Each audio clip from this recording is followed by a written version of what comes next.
Kesilapan yang berlaku pada zaman ini ialah menyusun ilmu sirah dengan kaedah muhaddisin.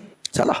Dia cuba nak ubah, nak bagi ilmu sirah ni disusun mengikut kaedah muhaddisin, ilmu hadis. Maka kalau dilakukan demikian dan dibuat oleh mereka dengan nama kitab Sahih Sirah An-Nabawiyah, maka akan banyak kisah yang disebutkan di dalam sirah akan dibuang dan ianya akan menyebabkan sirah menjadi lompang.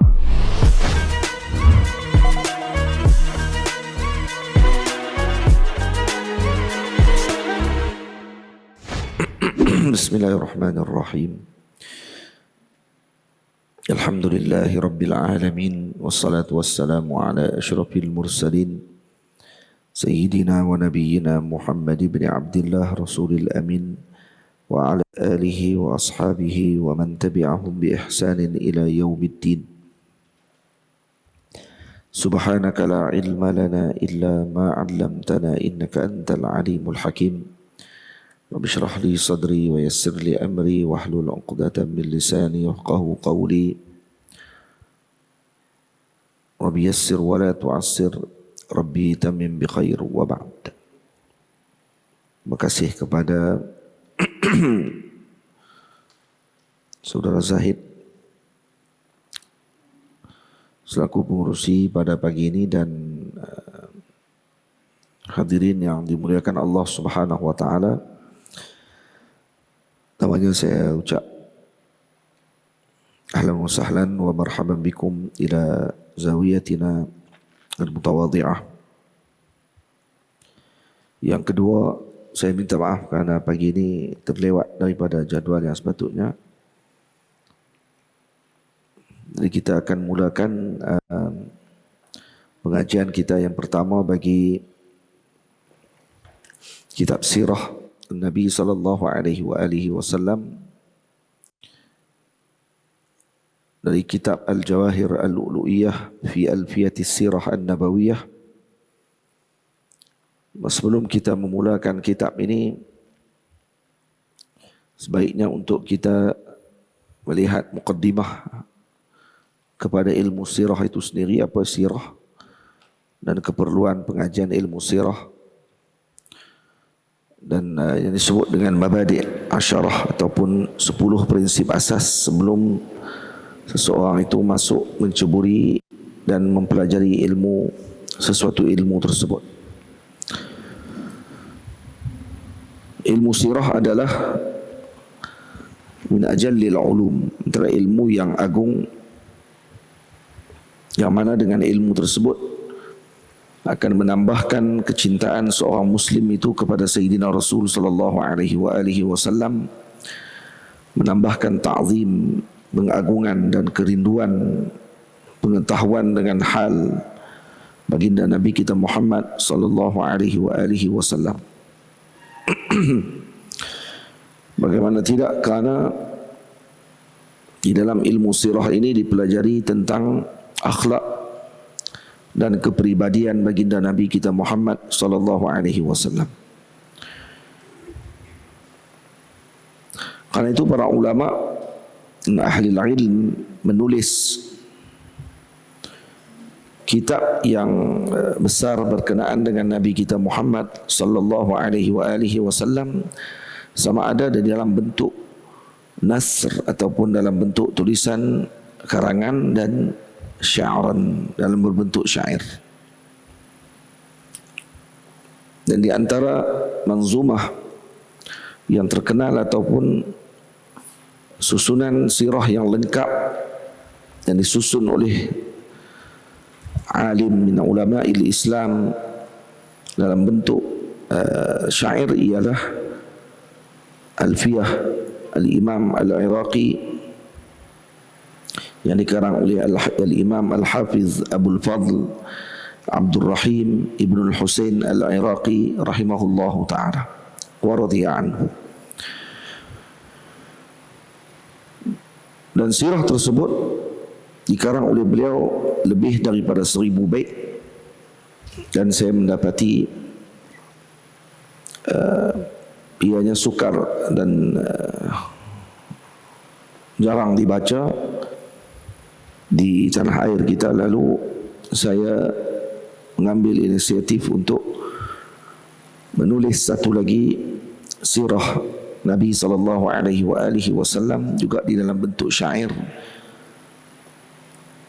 yang saya karang mengikuti bab dan susunan yang disusun oleh Sayyiduna Al-Imam Al-Hafiz Abul Fadl Abdul Rahim Ibn Al-Husain Ibn Abdul Rahman Al-Iraqi rahimahullahu ta'ala. Maka pada 4 tahun yang lalu kitab ini dikarang oleh saya di ketika mana saya berada di dalam kuarantin sewaktu mula-mula COVID, dan mula-mula sampai ke Kuala Lumpur setelah 4 hari ataupun 5 hari berada di dalam bilik hotel tersebut. Lalu Allah Subhanahu wa taala mengilhamkan untuk saya menyiapkan karangan ini selama 10 hari, dan saya memperuntukkan satu hari lebih kurang 100 bait syair untuk saya siapkan berdasarkan kepada rujukan daripada nazam yang disusun oleh Al-Imam Al-Iraqi, dan saya mengambil juga daripada beberapa kitab yang lain. Dan ada juga sebahagian pandangan yang disebutkan oleh Imam Al-Iraqi yang kita tidak bersepakat dengan pandangan beliau. Lalu saya nyatakan di dalam kitab ini perbezaan pandangan tersebut. Di kitab ini bukan dah terjemahan kepada Al-Imam Iraqi bil harf, maksudnya dengan harfan biharfin, dengan mengikut huruf per huruf, dan bukan juga dikira sebagai meniru ataupun menyusun mengikut kepada apa yang disusun oleh Al-Imam Al-Iraqi secara satu persatu. Saya mengikuti perjalanan penulisan beliau bermula dengan bab-babnya yang sama, kerana bab yang disusun oleh Al-Imam Al-Iraqi adalah bab yang lengkap tentang sirah Nabi SAW.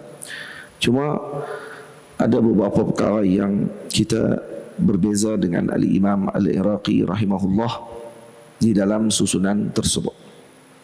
Nanti kita akan lihat bersama-sama mana bab yang kita berbeza. Cuma pada perhimpunan daurah kita selama 10 hari ini di Zawiyah Nasiriyah dalam Ramadan pada kali ini, kita akan hanya menumpukan pada 250 bait yang pertama. Bakinya kita tidak cetak kerana terlalu besar dan akan menelan belanja kos, dan takut tidak selesai kitab tersebut. Maka ini kita tumpukan dengan 250 bait dulu, dan baki 750 bait lagi yang lebih kita akan sambung pada masa yang akan datang insya-Allah.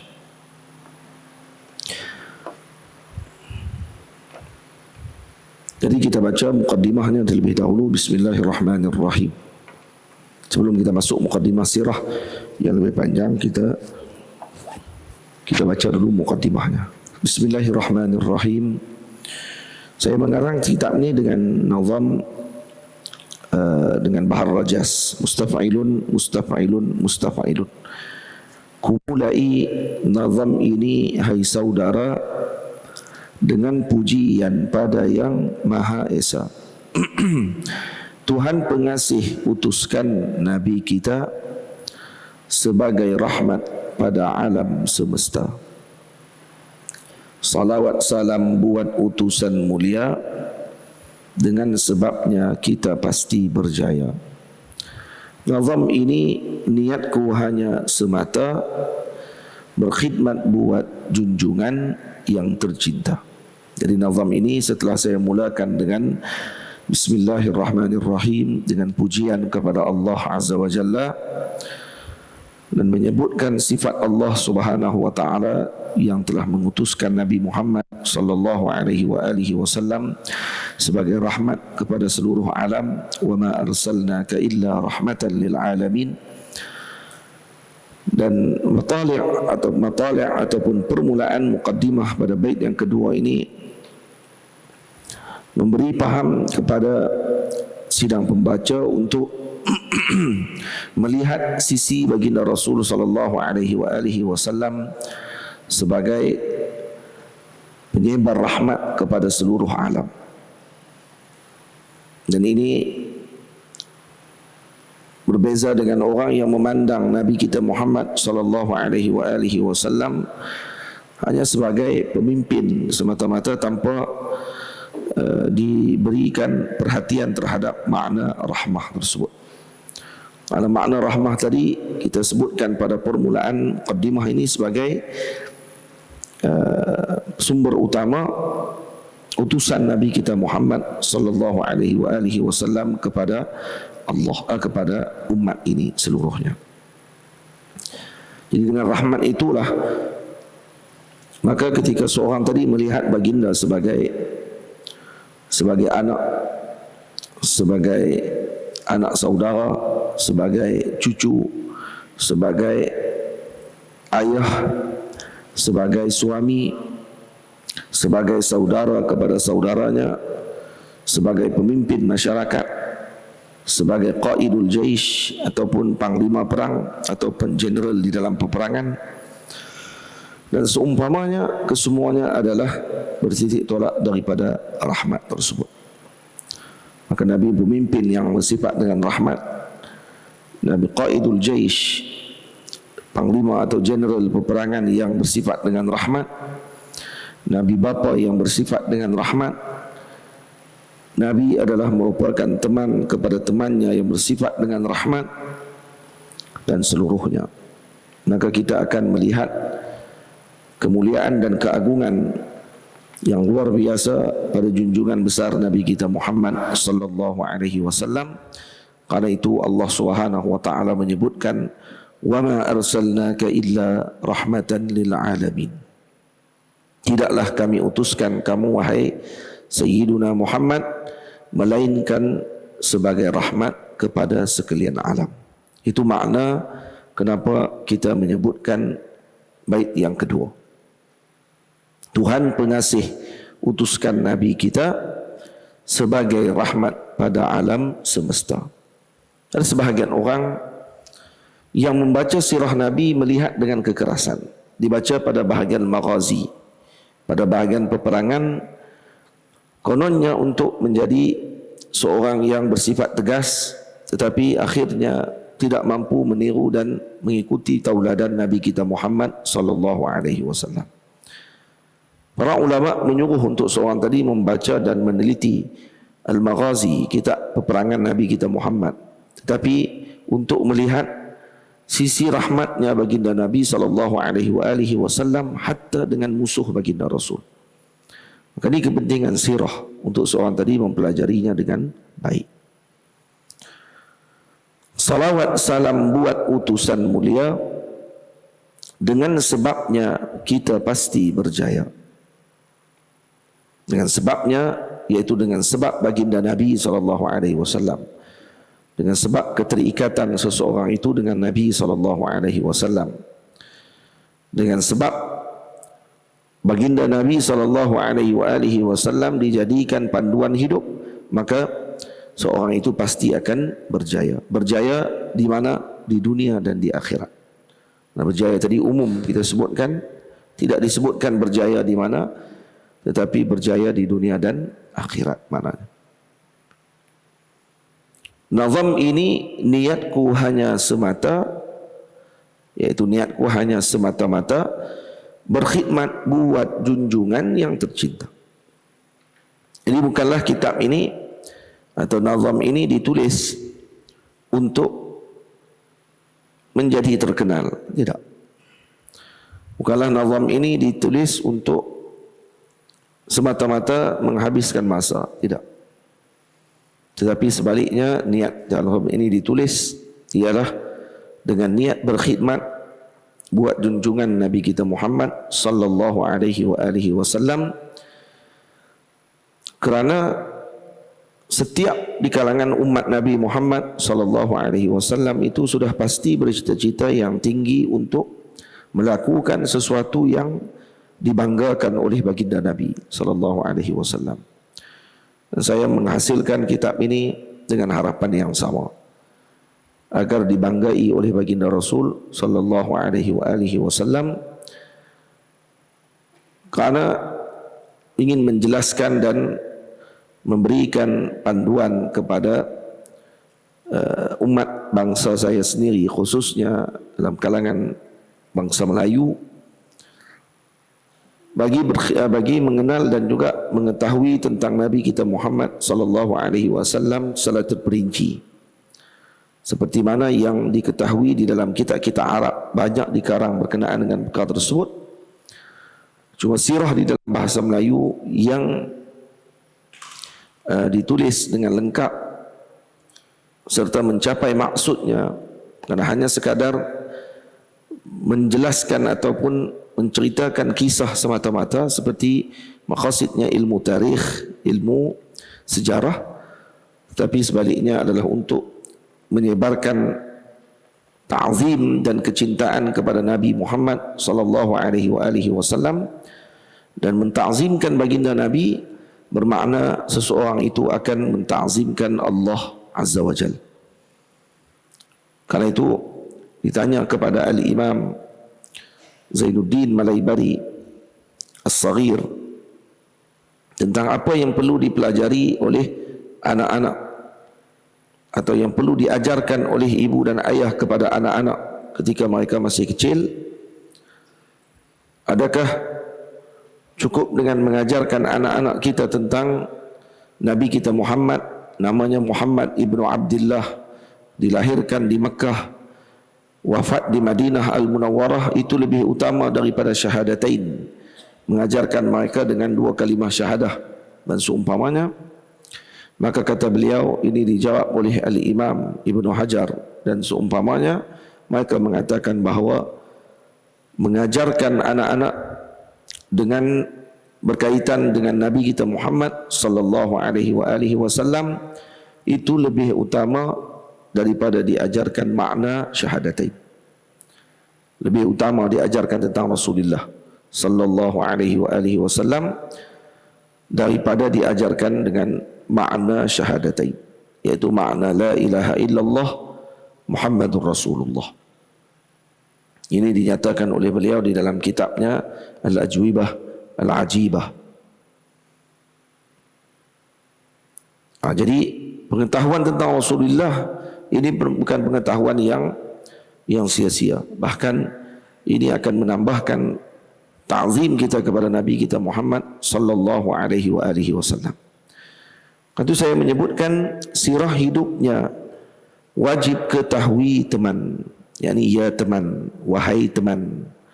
Ini sirah hidupnya baginda Nabi sallallahu alaihi wasallam itu wajib diketahui, wahai teman. Tambah cintamu hidup punya teladan. Jadi apa yang akan kita dapatkan dengan mengetahui sirah akan menambahkan kecintaan kita kepada Nabi Muhammad sallallahu alaihi wasallam, serta hidup kita akan punya teladan. Karena melihat sisi kehidupan baginda Nabi Muhammad sallallahu alaihi wasallam untuk kita mengambil panduan, meniru jalan perjalanan kehidupan baginda Nabi kita Muhammad sallallahu alaihi wasallam. Ini kita akan lihat nanti pada mukaddimahnya yang saya akan jelaskan nanti berkenaan dengan mabadi asyarah, keperluan seseorang tadi mempelajari sirah Nabi Muhammad sallallahu alaihi wasallam. Mukaddimah ini penting. Mabadi asyarah atau mukaddimah ini sangat penting, atau prinsip dipanggil mukaddimatul ilm. Mukaddimah sebelum kita masuk ke dalam sirah Nabi sallallahu alaihi wasallam ni sebagai ilmu, sebagai satu bidang ilmu yang perlu untuk seseorang penuntut ilmu tersebut mengetahuinya dengan baik sebelum mencebur masuk ke dalam bidang tadi. Alfiyah Iraqi, ku ambil pedoman buat bangsaku agar jadi panduan. Jadi saya mengambil Alfiyah Al-Imam Iraqi. Siapa Imam Iraqi? Namanya kita dah sebutkan tadi. Nama beliau adalah Abdul Rahim Ibnul Husain Ibni Abdul Rahman Al-Iraqi. Masyhur beliau dengan Al-Imamul Iraqi. Jadi kalau sebut Imamul Iraqi, maka ma'ruf. Yang dimaksudkan ialah Al-Imam Abdul Rahim Ibn Husain Ibn Abdul Rahman Al-Iraqi. Al-Hafiz, seorang yang merupakan Hafizul Hadis, yang merupakan asalnya daripada bangsa Kurdi, dan dilahirkan beliau di Qahirah Al-Mahrusah pada tahun 725 Hijriyah. Jadi Imam Iraqi dilahirkan 725 Hijriyah. Jadi kerana bapa beliau datang daripada Irbil ke Madinah, ke Qahirah, dan beliau wafat di Qahirah ketika berumur pada tahun 806 Hijriyah. Lahir 725, wafat 806 Hijriyah. Dan beliau mempelajari ilmu dengan ramai para ulama, antaranya Al-Imamul Isnawi, antaranya Al-Imam Taqiyuddin Al-Akhnai, Al-Ala At-Turkumani, Al-Imam Badruddin Ibnu Jama'ah dan seumpamanya. Dan di antara murid beliau, yani murid Al-Imamul Iraqi, ialah Al-Imam Al-Hafiz Ibnu Hajar Al-Asqalani. Kalau murid saja pun ini Imam Iraqi, ini guru beliau. Jadi Ibnu Hajar adalah murid beliau. Al-Hafiz Nuruddin Al-Haythami, dan juga anaknya Abu Zur'ah. Abu Zur'ah anak kepada Imam Iraqi sendiri, Waliyuddin Al-Iraqi, yang mengarang kitab Tarhut Tathrid dalam beberapa jilid yang mensyarahkan hadis Nabi SAW. Ini antara anak murid beliau. Anak beliau sendiri adalah murid beliau. Jadi ini Imam Iraqi radhiyallahu taala anhu, yang mana merupakan pengarang kepada Alfiyah Iraqi, bait 1000 bait syair tentang Nabi SAW, yang disyarahkan oleh ramai para ulama, antaranya yang disyarahkan oleh Al-Imam Al-Munawi rahimahullahu ta'ala dalam kitabnya Al-Futuhat As-Subhaniyah, Syarhu Nazmi Durar As-Saniyah fi Siyariz Zakiyah. Yang ini karangan beliau, ini yang saya bawa ni. Ini ada 3 jilid. Ini antara syarahan besar bagi Alfiyah Al-Imamul Iraqi. Selain daripada para ulama yang lain juga mengarang, antaranya Al-Ajurri dan seumpamanya, mengarang juga syarahan bagi kitab Alfiyah Al-Imam Al-Iraqi. Saya kira di dalam bangsa Melayu tidak ada lagi kitab sirah yang dikarang secara lengkap sebanyak 1000 bait dalam bentuk syair. Allahu a'lam dalam pengetahuan saya terhadap maklumat yang diperolehi berdasarkan makhtutat ataupun tulisan cetakan dan seumpamanya, yang ditulis 1000 bait dalam bentuk syair, dalam bentuk tulisan yang biasa banyak, ramai dikarang oleh para ulama, cuma dibentuk dalam bentuk syair yang lengkap, saya kira tidak ada lagi dalam bangsa kita. Yang ada dalam pengetahuan saya adalah karangan Tuanku Tuan Besar, yang merupakan ayah kepada Tuanku Paluh rahimahumallahu ta'ala wa radhiya anhuma, yang mengarang berkaitan dengan Asy-Syama'il dan Ad-Dalail. Dalail dengan Syama'il Nabi SAW dalam lebih kurang 1000 bait, tapi lebih kepada dalail yang dinyatakan oleh cucu beliau ketika kitab Asy-Syamil fi Qulasati Syama'il yang saya karang pada satu ketika dulu terbit. Waktu itu dinyatakan oleh cucu beliau, dia mesej kepada saya bagi tahu, kata datuknya iaitu Tuanku Tuan Besar, ayah kepada Tuanku Paluh, ada mengarang berkaitan dengan Nabi kita Muhammad sallallahu alaihi wasallam, tetapi dibahas dalam bahar basit, dalam bahasa Melayu, tapi tulis dengan bahar basit. Seperti bacaan Burdah Al-Imam Al-Busiri, ditulis 1,000 bait lebih dan masih makhtutat sampai sekarang, menceritakan tentang qasais, dalil-dalil kenabian dan juga sedikit syama'il Nabi sallallahu alaihi wasallam. Tak sedikitlah, banyak juga syama'il Nabi sallallahu alaihi wasallam. Jadi berkenaan dengan sirah secara lengkap, saya tidak melihat lagi manuskrip yang lengkap ataupun tulisan yang lengkap dalam bentuk syair, melainkan yang saya karang. Yang kita lihat di depan mata sekarang ini, yang kitab ni telah saya karang lebih kurang 4 tahun yang dulu, 2020 lebih kurang. Tamam. Alfiyah Iraqi, ku ambil pedoman buat bangsaku agar jadi panduan. Jadi kan kita sebut tadi bahawa sirah akan menambahkan kecintaan kita kepada Nabi Muhammad dan akan menjadikan hidup kita ini punya tauladan untuk kita ikuti.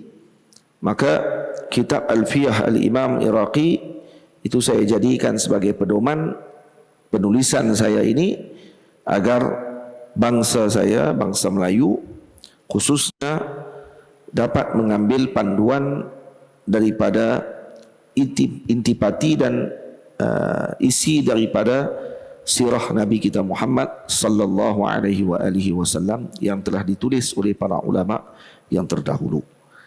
Maka saya bukan hanya semata-mata mengambil daripada kitab Al-Imam Iraqi, tetapi juga daripada kitab-kitab yang lain yang nanti ketika dalam pembacaan nanti kita akan melihat perbahasan tersebut.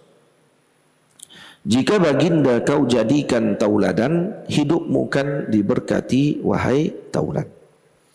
Jadi kalau Nabi kita Muhammad dijadikan tauladan oleh kita semua, maka hidup kita akan diberkati oleh Allah Azza wa Jalla. Jadi kitab ini saya beri nama Al-Jawahir Al-Lu'lu'iyah. Al-Jawahir Al-Lu'lu'iyah iaitu permata yang gemerlapan. Al-Lu'lu' juga dengan permata yang telah dihiaskan ataupun yang ditebuk untuk dijadikan sebagai permata yang menjelaskan tentang Alfiyah As-Sirah An-Nabawiyah. Dan ilmu sirah ini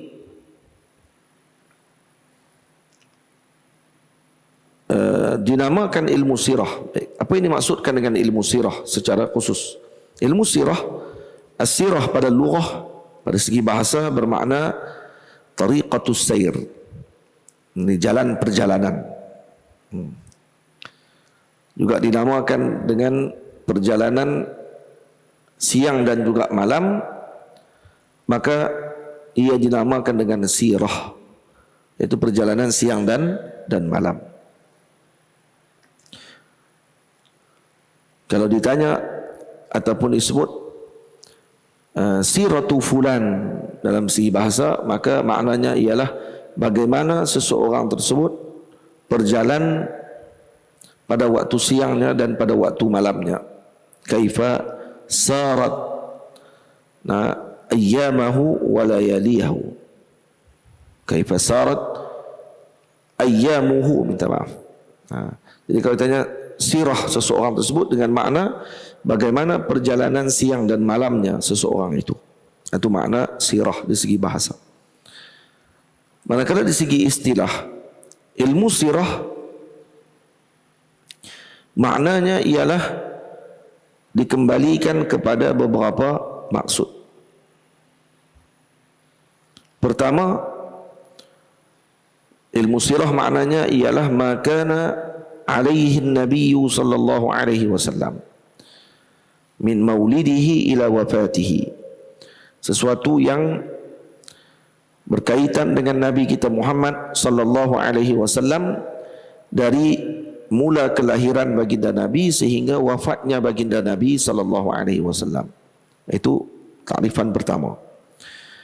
Takrifan kedua bagi ilmu sirah ialah al-ilmu alladhi tudrasu fihi anba'ur nabi sallallahu alaihi wasallam. Ilmu yang mana dipelajari di dalam ilmu tersebut perkhabaran tentang Nabi sallallahu alaihi wasallam min maulidihi wa nash'atihi wa ba'satihi wa hadihi fi ad-da'wati ila Allah wa maghazihi.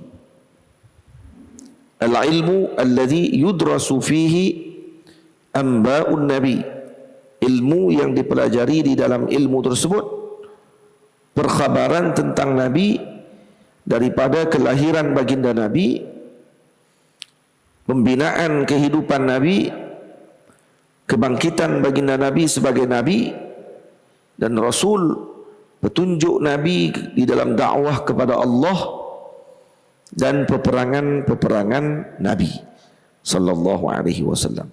Itu satu pandangan ini pandangan kedua. Jadi ada dua maksud.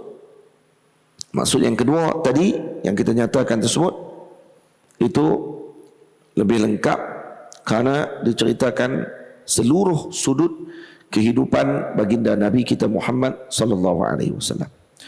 Baik, apakah maudhu' ataupun tajuk perbahasan di dalam ilmu sirah? Karena para ulama menyebut tatamayyaz al-ulum bitamayyuzati mawdu'atiha. Perbezaan ilmu itu dilihat dengan perbezaan tajuk perbahasannya, tempat perbahasannya. Maka tajuk perbahasan di dalam ilmu sirah ialah kepribadian baginda Rasulullah sallallahu alaihi wasallam. Dan apa sahaja yang berkait dengan zat kepribadian baginda Nabi, perkhabaran baginda Nabi dan hal ehwal baginda Nabi sallallahu alaihi wasallam. Ini maudhu' ilmu sirah. Apa faedah ilmu sirah? Faedah ilmu sirah terdapat beberapa faedah dan juga samarah, buah terbaik yang didapatkan daripada pengajian ilmu sirah. Pertama, ilmu sirah membantu seseorang tersebut untuk memahami Al-Quran dan hadis Nabi SAW. Ini kerana baginda Nabi SAW, kehidupan baginda Nabi adalah merupakan pelaksanaan secara praktikal apa yang terdapat di dalam arahan Al-Quran, yakni kalamullah, dan pelaksanaan secara praktikal bagaimana Nabi meninggalkan larangan Allah Azza wa Jalla. Dan baginda Nabi adalah misalu al-amali, misal praktikal yang utama dan juga contoh tauladan yang paling besar di dalam melaksanakan Al-Quran dan hadisnya Nabi SAW. Yang kedua, faedah mempelajari ilmu sirah. Jadi maknanya sirah mentafsirkan Quran dengan praktikal. Maksudnya gitu. Jadi kalau dalam Quran Allah Ta'ala sebut wa ma arsalnaka illa rahmatan lil alamin, maka kita akan melihat nanti sisi rahmatnya baginda Nabi. Dalam Quran Allah Ta'ala sebut laqad kana lakum fi rasulillahi uswatun hasanah liman kana yarjullah wal yawmal akhir. Jadi apa yang dimaksudkan dengan uswatun hasanah, maka nanti di dalam sirah kita akan melihat sebenarnya dan sebenar-benarnya baginda Nabi adalah merupakan uswatun hasanah. Tidak syak lagi bahawa Nabi adalah uswatun hasanah, contoh tauladan yang terbaik, tidak ada misalnya. Tamam? Jadi yang kedua, faedah kedua ialah menyampaikan seorang muslim tersebut kepada keimanan terhadap Nabi kita Muhammad sallallahu alaihi wa alihi wasallam. bahawa baginda Nabi adalah Nabi Allah, utusan Allah, bukan hanya sekadar semata-mata manusia yang biasa yang dikurniakan dengan kecerdikan. Tak, Nabi adalah Nabi. Bacaan sirah akan menjelaskan kita tentang kenabian dan kerasulan baginda Nabi sallallahu alaihi wasallam. Hati itu antara faedah kedua yang kita akan dapatkan ketika mempelajari sirah Nabi Muhammad. Ketiga, mempelajari sirah akan menyebabkan seorang tersebut akan terdetik untuk melaksanakan dan mengikuti perjalanan baginda Nabi kita Muhammad sallallahu alaihi wasallam, beramal dengan ayat yang telah kita baca tadi dalam surah Al-Ahzab ayat 21, laqad kana lakum fi rasulillahi uswatun hasanah liman kana yarjullaha wal yawmal akhir. Ini ayat ini diamalkan. Yang keempat,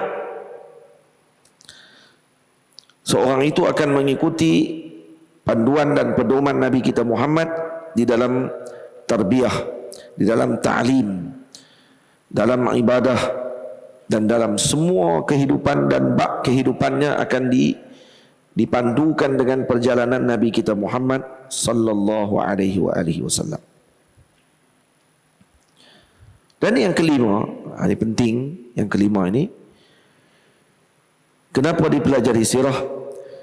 Kerana sirah Nabi Muhammad adalah satu-satunya sirah di kalangan para nabi yang paling lengkap, yang tidak ditulis perjalanan sirah Nabi yang terdahulu, disampaikan daripada lahirnya Nabi tersebut sehingga wafatnya Nabi tersebut dengan lengkap dan tersusun, semisal sirahnya Nabi kita Muhammad sallallahu alaihi wasallam.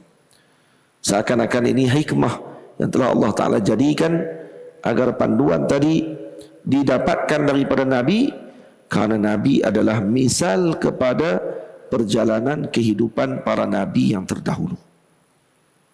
Soalnya kalau kata orang kata, kalau nak melihat Nabi-Nabi yang terdahulu yang bilangannya 124,000 orang, kesemuanya itu akan kamu lihat pada kehidupan ketua para nabi, junjungan besar Nabi kita Muhammad sallallahu alaihi wasallam secara lengkap. Jadi memadai baginda Nabi sahaja diceritakan secara lengkap menjelaskan tentang akhlak dan kepribadian para nabi-nabi yang terdahulu. Ini penting. Dan ini juga menunjukkan bahawa umat Nabi Muhammad sallallahu alaihi wasallam adalah ummah yang mengambil berat, umat yang memandang dengan segenap sudut kehidupan, dan juga diambil tujuan tadi dengan tujuan apa? Untuk mendapatkan manfaat dan pendekatan diri kepada Allah Subhanahu wa taala melalui jalan melihat kehidupan Nabi kita Muhammad secara terperinci. Baik, apakah alaqah keterkaitan atau keterikatan ilmu sirah ni dengan ilmu-ilmu yang lain? Ada tak keterikatan ilmu sirah dengan ilmu-ilmu yang lain? Yang pertama, kita bincang dulu alaqah ataupun keterkaitan ilmu sirah dengan ilmu tarikh. Ada terkait antara ilmu sirah dengan ilmu tarikh? Maka yang pertama, ilmu sirah adalah satu bahagian perbincangan di dalam ilmu tarikh. Ilmu tarikh disebut dengan ilmu sejarah, maksudnya secara umum. Tetapi bahagian tadi bahagian yang besar. Maksudnya sirah Nabi di dalam ilmu tarikh dia seperti al-ba'du alal kull atau juz lil kull, juzuk kepada seluruhnya. Jadi kalau kita katakan bangunan secara keseluruhan ni adalah ilmu tarikh, sirah Nabi kita Muhammad adalah satu bahagian daripada bangunan tersebut. Bukan bangunan tadi seluruhnya, tapi satu bahagian daripada bangunan tadi. Tetapi bahagian tadi bahagian yang paling besar. Contoh, kalau kita gambarkan seperti masjid ni, seluruh masjid ni adalah tarikh kehidupan. Dan sirah adalah seperti bumbung yang dilihat, yang merupakan antara kawasan terbesar yang dilihat daripada luar, akan dilihat bumbungnya atau kubahnya terlebih dahulu. Maka itu adalah sirahnya Nabi Muhammad sallallahu alaihi wasallam. Gambarannya lah macam tu. Jadi dia mengambil qistun kabir, bahagian besar daripada ilmu tarikh. Karena apa kita sebut demikian? Para ulama mengatakan kerana ilmu tarikh, ilmu sejarah ni biasanya ditulis adalah semata-mata untuk ardul ahdas, menjelaskan tentang peristiwa. Berbeza dengan sirah. Sirah ditulis untuk diamalkan, ditulis untuk dijadikan panduan, ditulis untuk dilihat tentang kepribadian baginda Nabi, dan mendengar tentang perkara tersebut akan menambahkan keimanan dan akan menambahkan kecintaan seseorang tadi dan kedekatan dirinya kepada Allah dan Rasul sallallahu alaihi wasallam. Ini itu perbezaan sirah. Jadi sirah dengan ilmu tarikh berkait rapat, dan dia adalah merupakan qismun min aqsami tarikh, satu bahagian daripada bahagian-bahagian dalam ilmu sejarah. Cuma dia adalah bahagian yang terbesar di dalam ilmu sejarah, kerana sejarah hanya dipelajari untuk kita melihat ahdas dan juga mengambil i'tibar. Secara khusus sejarah diambil i'tibar. Tapi sirah Nabi Muhammad adalah untuk kita mengambil panduan dan untuk kita meniru jalan perjalanan baginda Nabi kita Muhammad sallallahu alaihi wasallam. Karena itu sirah Nabi Muhammad disusun berasingan daripada ilmu sirah secara umumnya. Kedua, keterkaitan ilmu sirah dengan ilmu hadis Nabi sallallahu alaihi wasallam. Sirah mempunyai hubungan yang sangat rapat dengan sunnah Nabi ataupun hadis Nabi kita Muhammad sallallahu alaihi wasallam. Atau kita sebutkan dengan bahasa mantik, keterkaitan di antara atau alaqah nisbah di antara ilmu sirah dengan ilmu sunnah nabawiyah, ilmu hadis, ialah umum wa khusus min wajhin. Umum wa khusus min wajhin. Jadi setiap di antara kedua-dua ilmu ini lebih umum pada satu kedudukan dan khusus pada satu sudut yang lain. Jadi ilmu hadis dia ada keumumannya yang khusus, yang umum, dan kemudian ilmu sirah juga ada keumuman perbahasannya dengan satu sudut. Cuma mereka bertemu pada satu titik pertemuan, yaitu membicarakan tentang Nabi kita Muhammad sallallahu alaihi wasallam. Kenapa kita sebut macam tu? Karena ilmu sunnah ditakrifkan dengan ma udhifa ila Nabi sallallahu alaihi wasallam min qaulin aw fi'lin aw taqririn. Jadi ilmu sunnah ini adalah ilmu hadis, adalah ilmu yang mana disandarkan kepada Nabi Muhammad sallallahu alaihi wasallam pada ucapan, perbuatan Nabi, dan juga pada takrir Nabi sallallahu alaihi wasallam, pada persetujuan Nabi kita Muhammad sallallahu alaihi wasallam. Cuma ada sebahagian di dalam perbahasan dalam sunnah yang tidak dimasukkan dalam kisim sirah.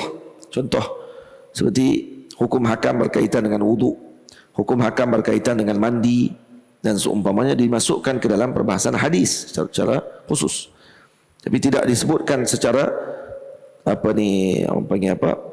salah satu daripada perbahasan sirah secara mendalam. Ia dibahas dalam bentuk hukum hakam dalam sunnah Nabi sallallahu alaihi wasallam.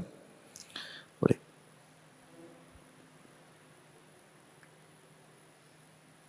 Itu dikatakan yang disandar kepada Nabi, ma udhifa ila Nabi sallallahu alaihi wasallam, itu ada yang terkait dengan ghazawat, peperangan Nabi sallallahu alaihi wasallam, yang berkait dengan petunjuk yang Nabi berikan dalam dakwah dan seumpamanya. Dan ada bahagian yang disandarkan kepada Nabi yang mana mempunyai mushtarak ataupun keterkaitan di antara sirah dengan sunnah. Tetapi kita dapati juzuk daripada ataupun bahagian daripada peristiwa di dalam sirah itu digunakan dan juga disusun oleh para ulama, bahawa peristiwa tadi peristiwa yang sesuai dimasukkan di dalam perbahasan sirah dan tidak dibahaskan dalam perbahasan sunnah Nabi SAW. Contohnya seperti apa yang berkait dengan kisah-kisah yang para sahabat Nabi SAW ketika mana mereka mempunyai suatu mauqif ataupun perbincangan isu berkenaan dengan Nabi kita Muhammad sallallahu alaihi wasallam, yang mana perbuatan tersebut tidak disandarkan kepada Nabi Muhammad sallallahu alaihi wasallam. Maka peristiwa tadi dimasukkan dalam kitab sunnah, dalam hadis mauquf dan seumpamanya, tidak dimasukkan dalam sirah kerana sirah adalah lebih berkait dengan apa yang berkait dengan Nabi kita Muhammad sallallahu alaihi wasallam.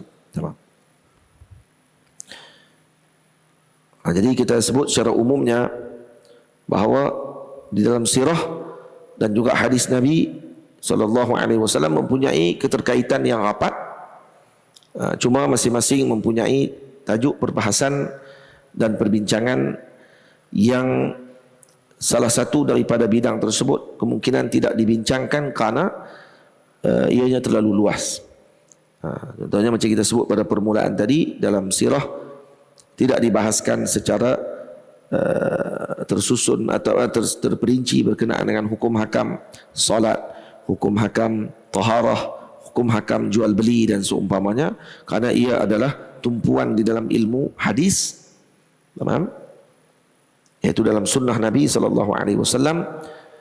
Jadi berbeza dengan sirah. Sirah lebih kepada ahdas ataupun peristiwa yang disusun berdasarkan daripada Nabi lahir sehingga Nabi SAW wafat.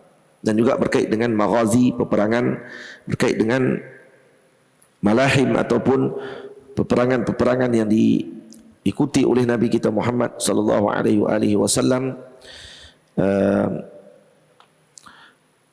dipanggil dengan nama malhamah. Ini ada dua istilah yang digunakan oleh para ulama. Yang pertama dipanggil maghazi, yang kedua dipanggil malhamah. Apa beza maghazi dengan malhamah? Maghazi ialah peperangan yang diikuti oleh Nabi kita Muhammad SAW, atau dengan bahasa yang digunakan oleh para ulama, ma'arik al-harbiyah allati syahadaha atau allati syahidaha ar-Rasul sallallahu alaihi wasallam. Ma'arik al-harbiyah, peperangan yang disaksikan oleh Nabi kita Muhammad sallallahu alaihi wasallam. Itu dipanggil apa? Al-maghazi. Dan satu lagi istilah dipanggil malahim.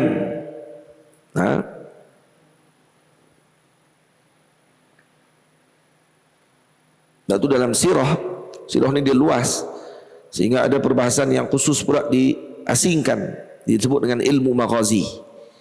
Itu al-Imam Syekh Hasan Masyad ada mensyarahkan satu kitab Inaratud Duja yang membahaskan tentang ilmu maghazi, ilmu peperangan yang yang terlibatnya dengan Rasul, yang baginda Nabi terlibat dalam peperangan tersebut. Jadi kita akan sebut dalam ni beberapa peperangan yang Nabi ikuti. Dan ada dipanggil yang kedua dengan malahim. Malahim ialah ma'arik al-harbiyah, peperangan yang bersifat umum di antara muslimin dengan umat yang terdahulu ataupun umat-umat yang lain, yang tidak diikuti oleh baginda Nabi SAW. Jadi peperangan secara umum yang diikuti oleh tentera muslimin dengan bangsa-bangsa ataupun dengan kaum yang terdahulu, maka itu digelar dengan malahim kalau dia tidak melibatkan Nabi Muhammad. Kalau melibatkan Nabi SAW, maka digelar maghazi. Itu istilah yang disebut, ataupun disebut juga di sisi para ahli sirah dengan al-fitan wal malahim. Fitan ataupun jamak kepada fitnah. Nah, jadi ada yang kalau kata diasingkan lagi antara fitan dengan malahim. Dia ada tiga, no? Tiga istilah kita dapat hari ini. Al-ma'arik, al-maghazi, yang kedua al-fitan, yang ketiga al-malahim. Apa beza tiga ni? Al-maghazi, peperangan yang diikuti Nabi. Al-fitan, peperangan dan pertumpahan darah sesama muslimin, dipanggil fitan. Fitan ataupun jamak kepada fitnah. Yang ketiga dipanggil malahim, malhamah, yaitu peperangan yang berlaku di antara kaum muslimin dengan kaum lain selain muslimin. Jadi dipanggil malahim. Jadi sebab tu kalau kita buka kitab-kitab yang dikarang berkenaan dengan malahim ataupun yang berkait dengan peperangan secara umum, maka kita akan melihat perbahasannya adalah berkait dengan peperangan bersifat umum. Nah, dan termasuk daripada perbahasan umum tadi akan masuk perbincangan tentang peperangan Nabi. Cuma peperangan Nabi dengan malahim maksudnya dipanggil dengan umum wa khusus mutlak. Dipanggil. Kullu maghazi malahim, walaysa kullu malahim maghazi. Setiap peperangan yang Nabi ikut tu boleh juga dipanggil dengan malahim, tetapi bukan semua malahim itu digelar dengan maghazi. Kenapa? Karena malahim adalah yang berkait dengan peperangan di antara muslim dengan bukan muslim, yang tidak melibatkan baginda Nabi, manakala yang melibatkan baginda Nabi digelar dengan maghazi. Syarimi, apa beza malahim dengan maghazi?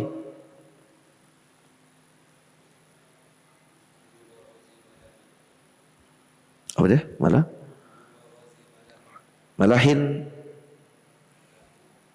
Malahim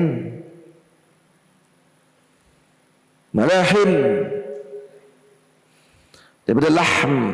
Lebih malahim di sini kenapa dipanggil malahim? Karena daging bertimpa-timpa. Atau perang, orang akan mati. Jadi daging ini akan bertindan. Itu disebut dengan maudhi'ul lahm, tempat daging akan berkumpul. Ini malahim. Jadi malahim dengan maghazi nisbahnya adalah umum wa khusus mutlak. Tamam? Baik.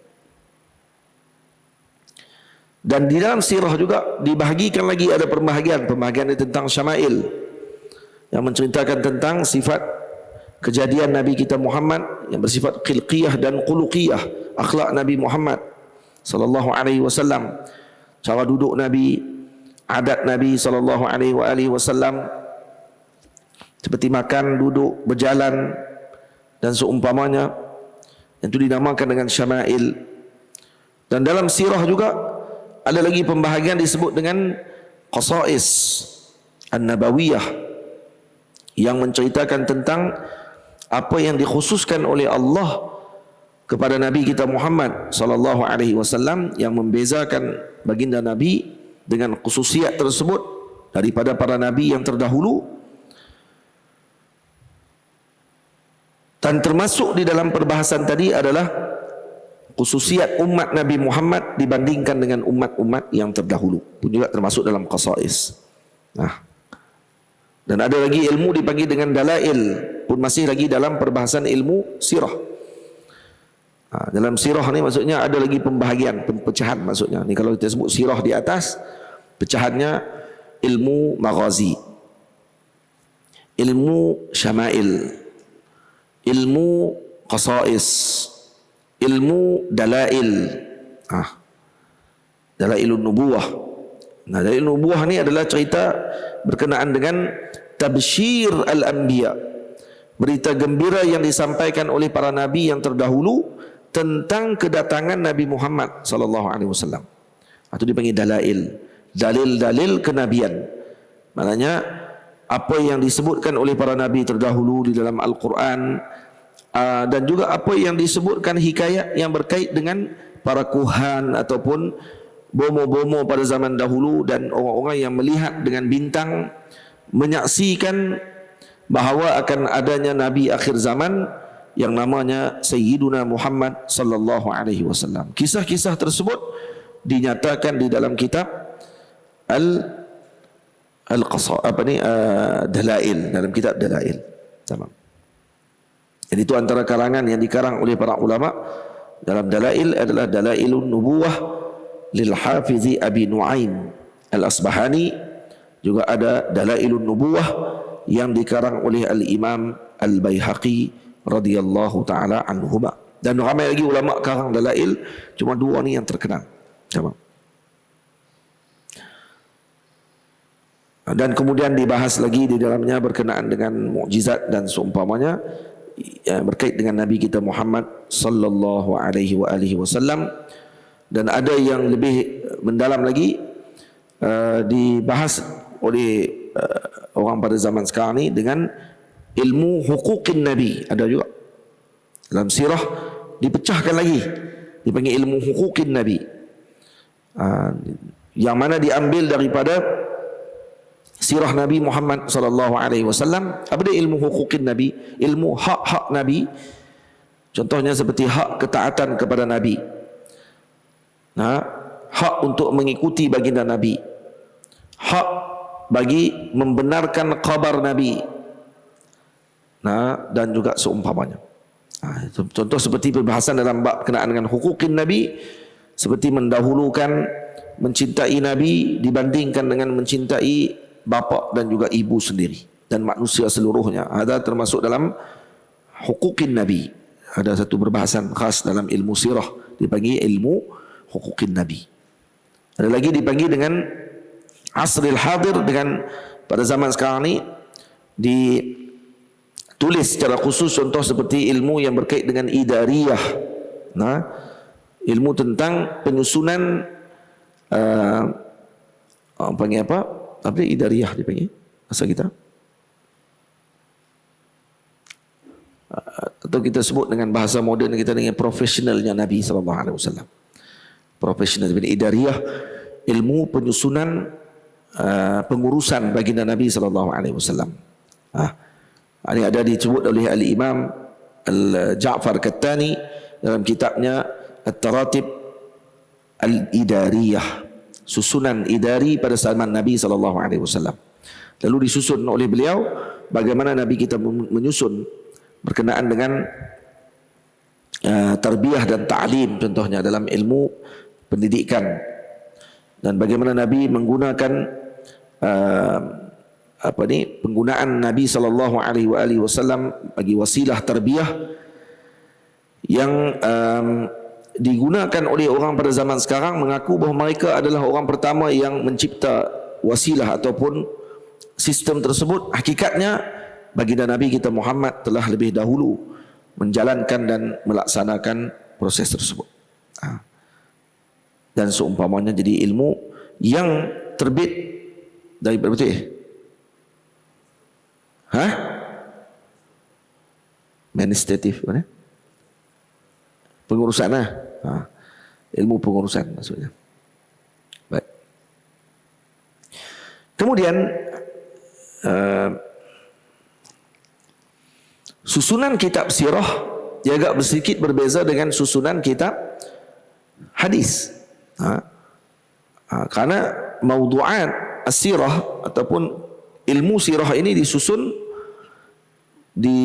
mengikut kepada tertib tarikh. Tertib tarikh ataupun susunan tarikh berdasarkan tasalsul ahdas, yaitu keterkaitan ataupun kesinambungan berlakunya sesuatu peristiwa tersebut mengikut kepada hari dan juga tahunnya. Hati ilmu sirah. Jadi bermula daripada hari lahirnya Nabi, maka disusun sirah ni sampai kepada Nabi wafat. tahun ini, tahun ini, tahun ini. Ada sebahagian ulama sekarang ni ada karang kitab tajuknya Yaumiyati Ar-Rasul. Hari-harinya Nabi SAW. Hari-harinya Nabi, ada susun macam tu. Dan ada yang disusun oleh muarriqin yang terbaru, yang diambil sirah Nabi, tarikhnya tadi diletakkan dengan tarikh miladi. Contoh kita tahu kata tahun gajah. Tapi tahun bila tahun gajah? Disusun dan dicari balik dalam ilmu falak. Maka ditentukan kata tarikhnya adalah sekian. Pada tarikh sekian-sekian pada tahun berapa ratus Masihi. Ataupun berapa ribu Masihi contohnya. Ratus lah bukannya ribu. Sebab Sayyidina Nabi SAW lahir 500 tahun setelah Sayyidina Isa alaihissalam wafat, diangkat oleh Allah. Baik. Jadi disusun mengikut tarikh tadi. Dengan tarikh tadilah sebahagian ulama menentukan tarikh lahirnya Nabi kita Muhammad, dan sebahagian ulama ada yang menentukan perbahasan ilmu falak mereka berdasarkan kepada tarikh lahirnya Nabi SAW. Seperti yang dilakukan oleh Mahmud Basha Al-Falaki, yang namanya ada di Mesir. Ada satu jalan namanya Jalan Mahmud Basha Al-Falaki. Mahmud Basha Al-Falaki mengarang kitab falaknya berdasarkan kepada permulaannya dengan tarikh Nabi lahir. Jadi dia yang meletakkan rasanya tarikh Nabi lahir mengikut kiraan beliau adalah pada 9 Rabiul Awal. 9 ke 8 Rabiul Awal, bukan 12 Rabiul Awal. Dan dengan tarikh miladi lebih kurang dalam 20 April. 20 April. Tarikh lahir Nabi SAW berdasarkan tarikh orang panggil apa? Miladi. Itu susunan dalam ilmu sirah. Beza dengan ilmu hadis. Dalam ilmu hadis tertibnya tidak demikian. Tertibnya kadang dimulakan dengan kitabu an-niyah contohnya. Kitabu at-taharah contoh. Kitabu as-salah, kitabu az-zakah, kitabu as-sawm, dan hadis-hadis berkenaan dengan puasa, hadis-hadis berkenaan dengan solat, hadis-hadis berkenaan dengan taharah, hadis-hadis berkenaan dengan haji, hadis-hadis berkenaan dengan muamalat dan seumpamanya disusun. Itu tidak mengikut kepada susunan ahdas. Tak. Disusun mengikut kepada perbahasan hukum yang akan diambil daripada hadis tersebut. Hadis. Boleh. Ini tertib kitab sirah. Berapa fadilat ilmu sirah? Kelebihan mempelajari ilmu sirah. Kelebihan mempelajari ilmu sirah. Fadail ataupun bukan kelebihan mempelajari ilmu sirah, tadi kita dah bincang lah. Itu faedahnya. Ini kelebihan sirah itu sendiri. Kelebihan sirah ianya termasuk daripada ilmun min ulumil islamiyah, ilmu daripada ilmu Islam, dan ianya termasuk daripada fadilat ilmu secara umum. Maksudnya termasuk daripada ilmu yang matlub, yang dituntut atau untuk kita menuntutnya. Dan dia termasuk daripada juga yang kedua, fadilatnya adalah ilmu ini adalah ilmu nau' minat tadabbur, berjenis daripada tadabbur Al-Quran Al-Karim. Karena Allah Ta'ala sebut afala yatadabbaruna Al-Quran. Tadabbur Al-Quran, maka kita akan secara tidak langsung akan tadabbur bagaimana Nabi SAW bermuamalah dengan Al-Quran. Kata Sayyidina Aisyah bila ditanya kaifa kana khuluqun Nabi, bagaimana akhlaknya Nabi, maka jawapan Sayyidina Aisyah kana khuluquhul Quran. Maknanya kalau kamu ingin melihat akhlaknya Nabi, lihatlah akhlaknya Al-Quran. Maksudnya kena baca Quran, kena tengok Quran. Maka ketika melihat Quran, kita akan melihat Nabi kita Muhammad SAW. Dan ini yang dimaksudkan oleh Sayyiduna Anas bin Malik ketika sebelum Nabi wafat. Apa kata beliau? Saya melihat wajah Nabi, kata beliau, waktu Nabi menyelak tirai rumah Nabi, melihat kami sedang menunaikan solat subuh pada pagi tersebut. Maka aku melihat wajah Nabi yang sangat indah ka'annahu waraqatu mushaf, kata beliau. Seakan-akan wajah Nabi adalah seperti helaian mushaf. Ka'annahu waraqatu mushaf. Maka tengok, Sayyidina Aisyah katakan khuluquhul Quran. Sayyidina Anas mengatakan ka'annahu waraqatu mushaf. Wajah Nabi seperti mushaf. Karena mushaf, ketika kita buka mushaf, dia ditulis di atas kertas ataupun di atas kertas, dan dia disertakan sekali dengan tulisan yang indah, yaitu kalamullah, tulisan yang menjelaskan dengan makna kalam Allah yang nafsi. Kalam Allah nafsi ditulis di situ, dan seakan-akan baginda Nabi dilihat seperti mushaf itu sendiri. Nabi itu seperti mushaf. Itu maksudnya.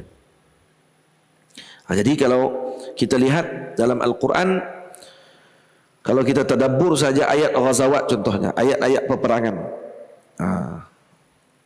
maka kita contohkan contoh seperti surah Ali Imran contohnya.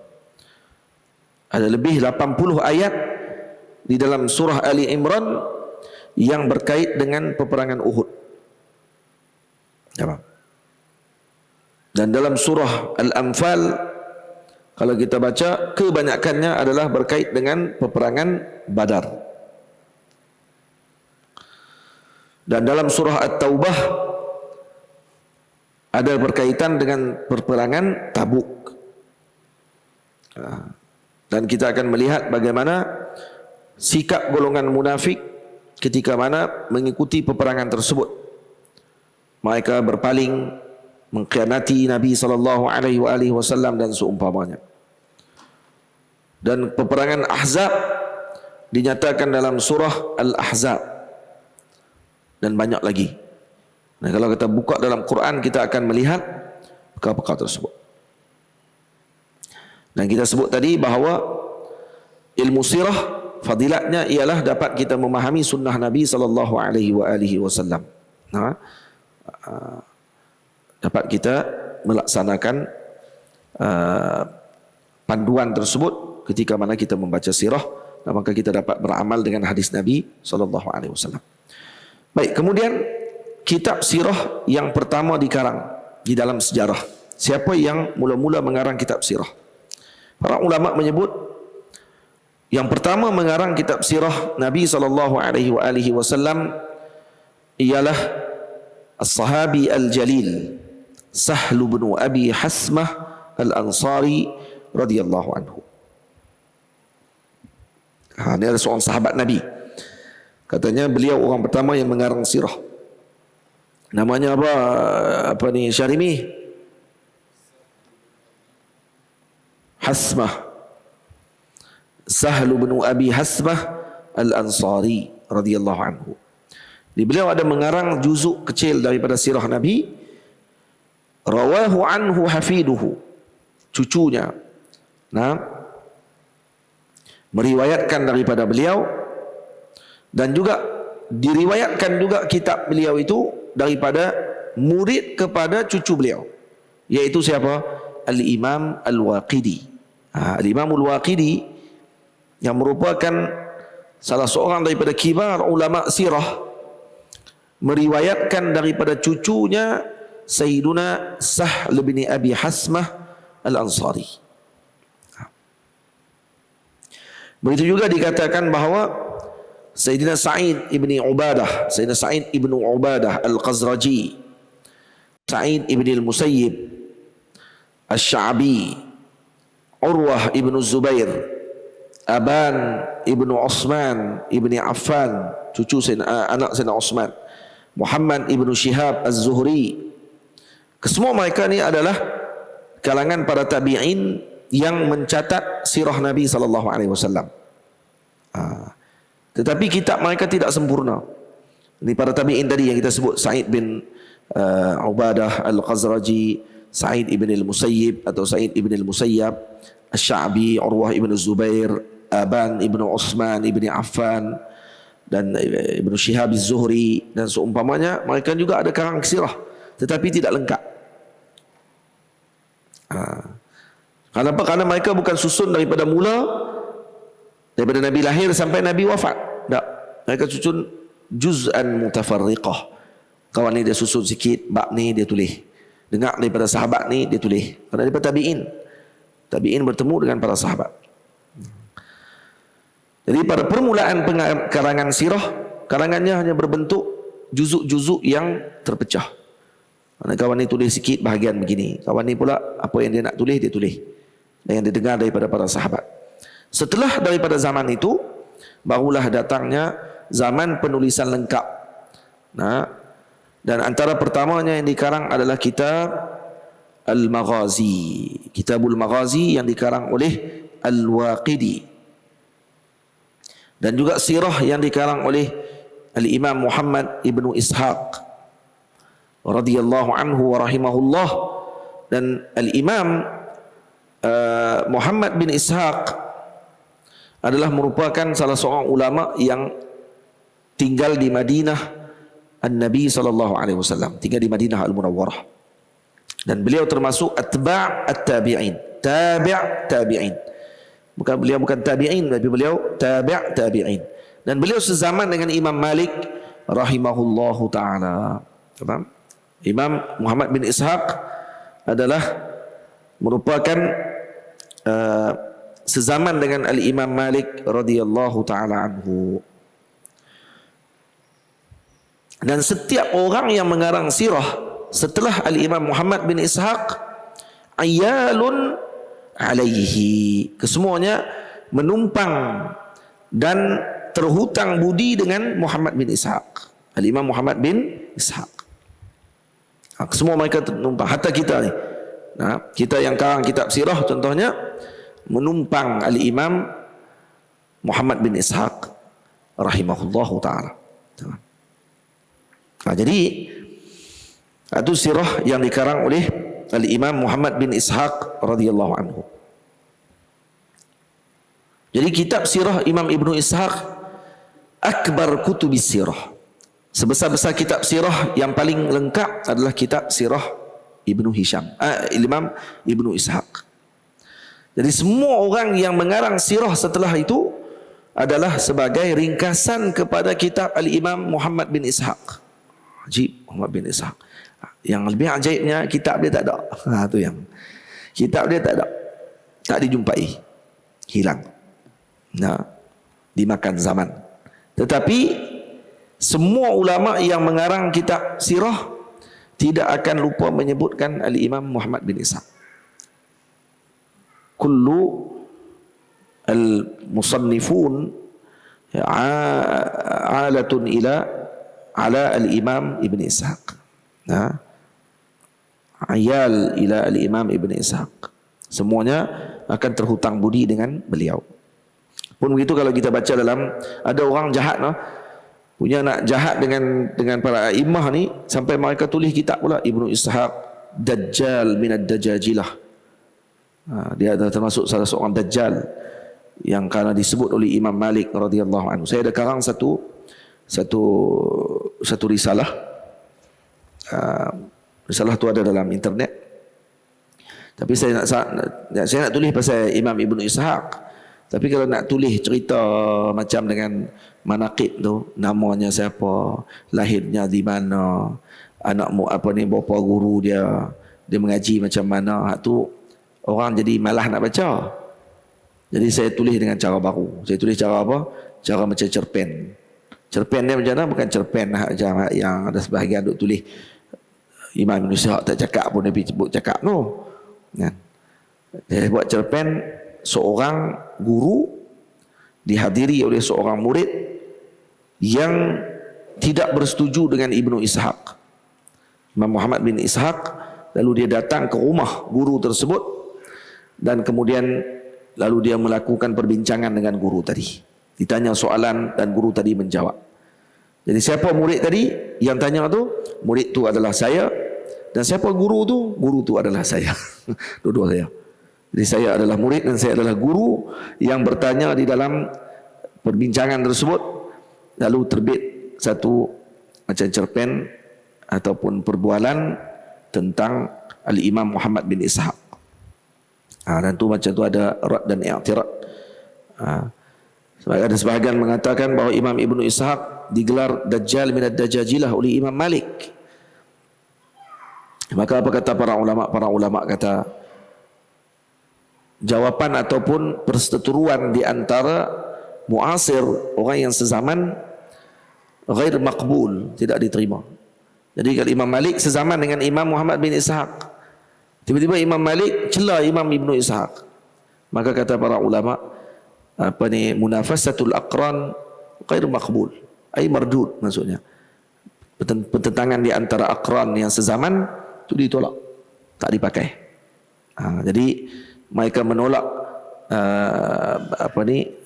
sebutan dari Imam Malik bahawa Imam Ibnu Ishaq Dajjal, kerana Imam Ibnu Ishaq pernah menegur Imam Malik dengan satu isu, lalu Imam Malik berasa hati dan Imam Malik menyebutkan perkataan tadi ketika ditanya kepada beliau tentang Imam Ibnu Ishaq, dan dikatakan bahawa Ibnu Ishaq banyak menuntut daripada anak-anak Yahudi, kata dia.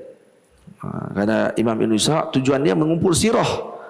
Bila dia mengumpul sirah Nabi, cerita berkenaan dengan maghazi Nabi, maka yang dia temui siapa? Dia pergi bertemu dengan golongan Yahudi yang pernah perang dengan Rasulullah.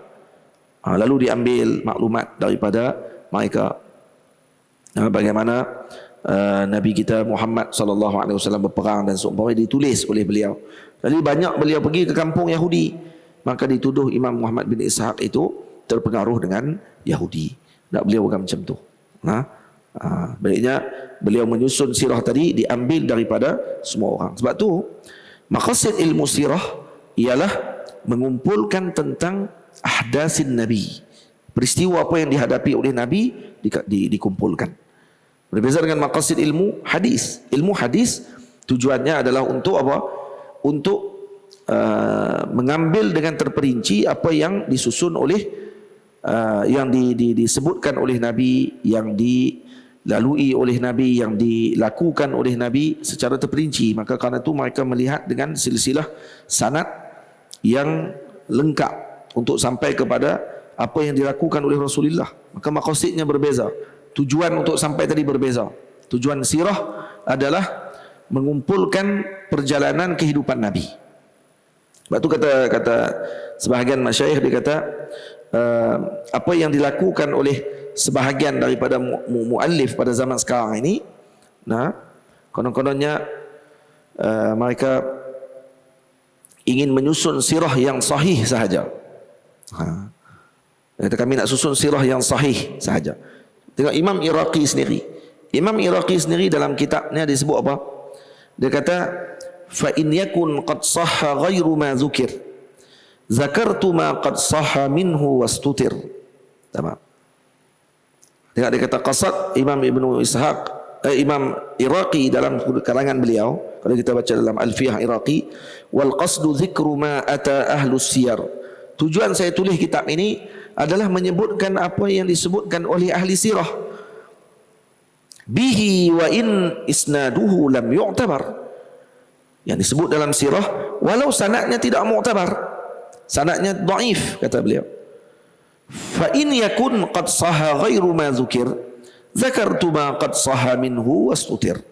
Tapi kalau kata sahha ghairu ma dzukir, jadi kalau kata maudhu', perbincangannya tadi ada banyak riwayat, ada riwayat yang sahih, ada riwayat yang dhaif. Zakartu ma qad sahha minhu wastutir, maka saya akan sebutkan yang sahih, tidak sebutkan yang dhaif. Tetapi kalau tidak ada riwayat lain, melainkan riwayat tu sahaja dan riwayat tadi dhaif, saya akan sebutkan. Kenapa?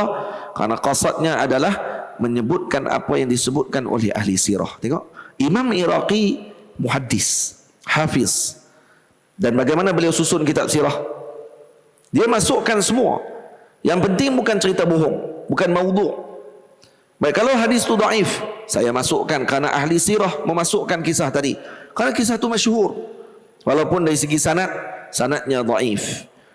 Tetapi kalau berlaku ada hadis yang sahih dan ada hadis dhaif yang sama maksud dan perbincangannya bertembung, maka saya ambil yang sahih, kata beliau. Ketika berlaku pertemuan baru saya ambil yang sahih. Tapi ketika tidak ada dah kisah lain, melainkan itu sahaja, dan kisah tadi dhaif pada sudut sanad, saya akan nyatakan juga di dalam kitab ini. Kenapa? Karena maqasid bagi sirah ialah menceritakan tentang Nabi, ahdas, peristiwa Nabi SAW. Dan ni yang diberi perhatian oleh para ulama qurun ula, qurun yang pertama dan juga yang disampaikan oleh para ulama setelahnya. Ada dalil ala anna al-ilm mawrus. Di dalil ilmu ni adalah warisan. Daripada zaman Imam Ibnu Ishaq, nah, dan juga Imamul Waqidi turun kepada para a'immah. Daripada zaman sahabat Nabi SAW turun kepada para tabi'in, turun kepada tabi'in seperti Ibnu Ishaq dan juga seumpamanya, Al-Waqidi dan seumpamanya. Kemudian turun pula kepada para a'immah yang lain ketika menulis kitab-kitab sirah, sampai kepada zaman Al-Imam Iraqi dan juga para ulama yang lain. Tidak ada masalah apa-apa, kecuali datang pada zaman ini sebahagian orang yang konon-kononnya ingin melakukan penyucian terhadap ilmu sirah. Konon-kononnya dan kami ingin melakukan penyucian terhadap ilmu sirah. Lalu mereka kata kita kena tulis sahih sirah Nabi SAW, sahih as-siratin nabawiyah. Ini khata, kata para a'immah, para guru, para ulama sebut kesilapan yang berlaku pada zaman ini ialah menyusun ilmu sirah dengan kaedah muhaddisin. Salah. Ini ditambahkan oleh Syekh Mansi hafizahullah dalam kitabnya Syamsul Munirah fi syarhi alfiyati sirah an-nabawiyah karangan al-Imam Iraqi. Dan ini salah satu daripada kesilapan, an-nuhawila ikhda' ilmi sirah liqawa'idil muhaddisin. Dia cuba nak ubah, nak bagi ilmu sirah ni disusun mengikut kaedah muhaddisin, ilmu hadis. Hadza khilafu sani'i ulama'il mutaqaddimin. Kata beliau, ini berbeza dengan sistem yang disusun oleh ulama yang terdahulu tentang ilmu sirah. Ulama dulu tak buat macam tu. Faham? Maka kalau dilakukan demikian dan dibuat oleh mereka dengan nama kitab Sahih Sirah An-Nabawiyah, maka akan banyak kisah yang disebutkan di dalam sirah akan dibuang dan ianya akan menyebabkan sirah menjadi lompang. Orang akan baca sirah, dia jadi macam baca kitab hadis. Macam baca kitab Babul Wudu, Kitabul Wudu, Kitabus Salah, Kitabul Kaza, dia jangan macam tu.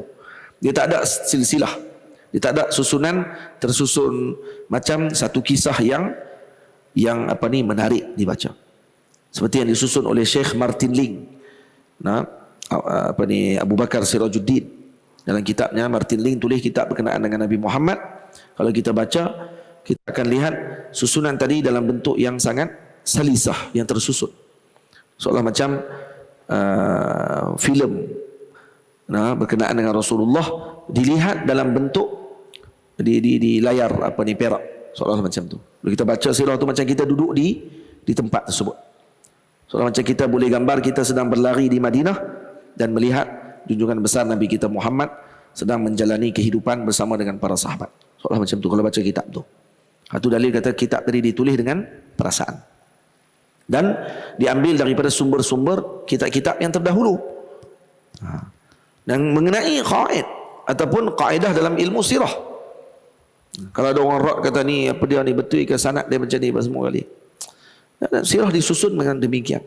Bukan tidak bersanad, tak.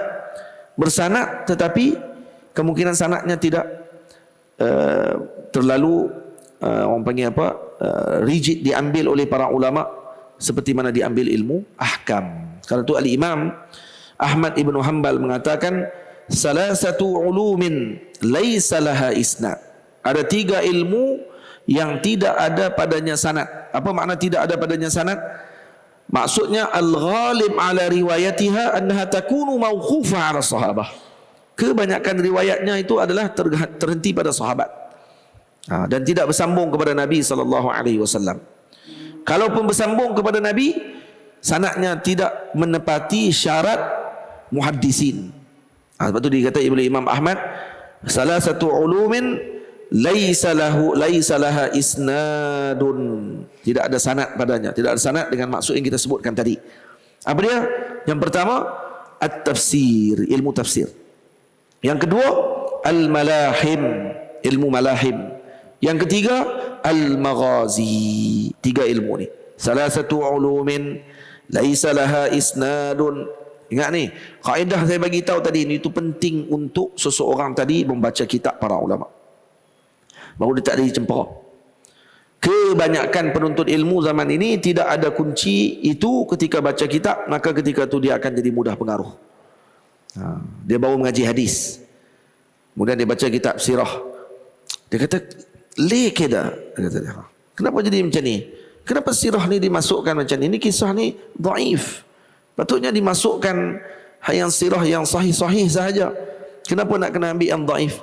Pengaruh dia dengan virus yang dibawa oleh sebahagian pihak. Konon dhaif ini adalah benda yang menjijikkan. La ilaha illallah. Dan akhirnya apa yang berlaku? Dibuang habis semua kisah-kisah di dalam sirah Nabi, dan dia baca sirah dengan kering, dipanggil. Sirahnya kering, tidak mengalir, tak masuk dalam jiwa. Faham? Lepas tu kalau kita baca kitab sirah para ulama terdahulu, kita akan dapat nur. Tapi kalau baca kitab sirah dikarang oleh orang-orang yang tulis Sahih Sirah Nabawiyah, apa kering. Kita baca jadi kering macam kan dia baca kitab apa ni? Macam tu. Mana dibuang habis semua. Benda-benda yang tak patut dibuang. Dan tu bercanggah dengan kaedah para a'immah. Bukan kaedah apa ni bawa jaga pintu, bukan kaedah orang yang jaga parking. Tak. Ni kaedah para a'immah, para ulama yang menjaga keilmuan agama Allah Subhanahu wa taala. Betul kamu nak kata ulama-ulama yang terima kaedah tadi mereka tidak amanah dengan ilmu? Kamu lagi tahu tentang apa ni ilmu? Ni Imam Hafiz Al-Iraqi, ini Al-Imam Muhammad bin Ishaq, ini Imam Al-Waqidi, ini Imam kaza wa kaza dan seumpamanya, imam-imam agung Muhammad bin Hisham dan apa ni Al-Ansari dan seumpamanya. Mereka ni adalah orang-orang yang menyintai dan mengasihi agama Allah Azza wa Jalla. Kalau kita kasih, mereka lebih mengasihi perkara tersebut. Dan kemudian setelah tu terbit kitab Ibnu Ishaq, Ibnu Sa'ad dan Tarikh Tabari contohnya. Ini antara kitab-kitab yang orang panggil apa, yang disusun yang panjang berkenaan dengan Nabi kita Muhammad sallallahu alaihi wasallam. Baik. Boleh.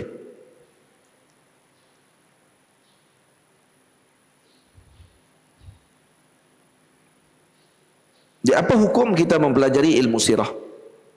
Hukum mempelajari ilmu sirah adalah fardu kifayah, iaitu dengan makna wajib ke atas muslimin di kalangan mereka mempelajari ilmu sirah nabawiyah. Jadi kalau tidak ada seorang pun di kalangan muslimin mempelajari ilmu sirah nabawiyah di tempat tersebut, maka berdosa seluruh masyarakat di tempat tadi.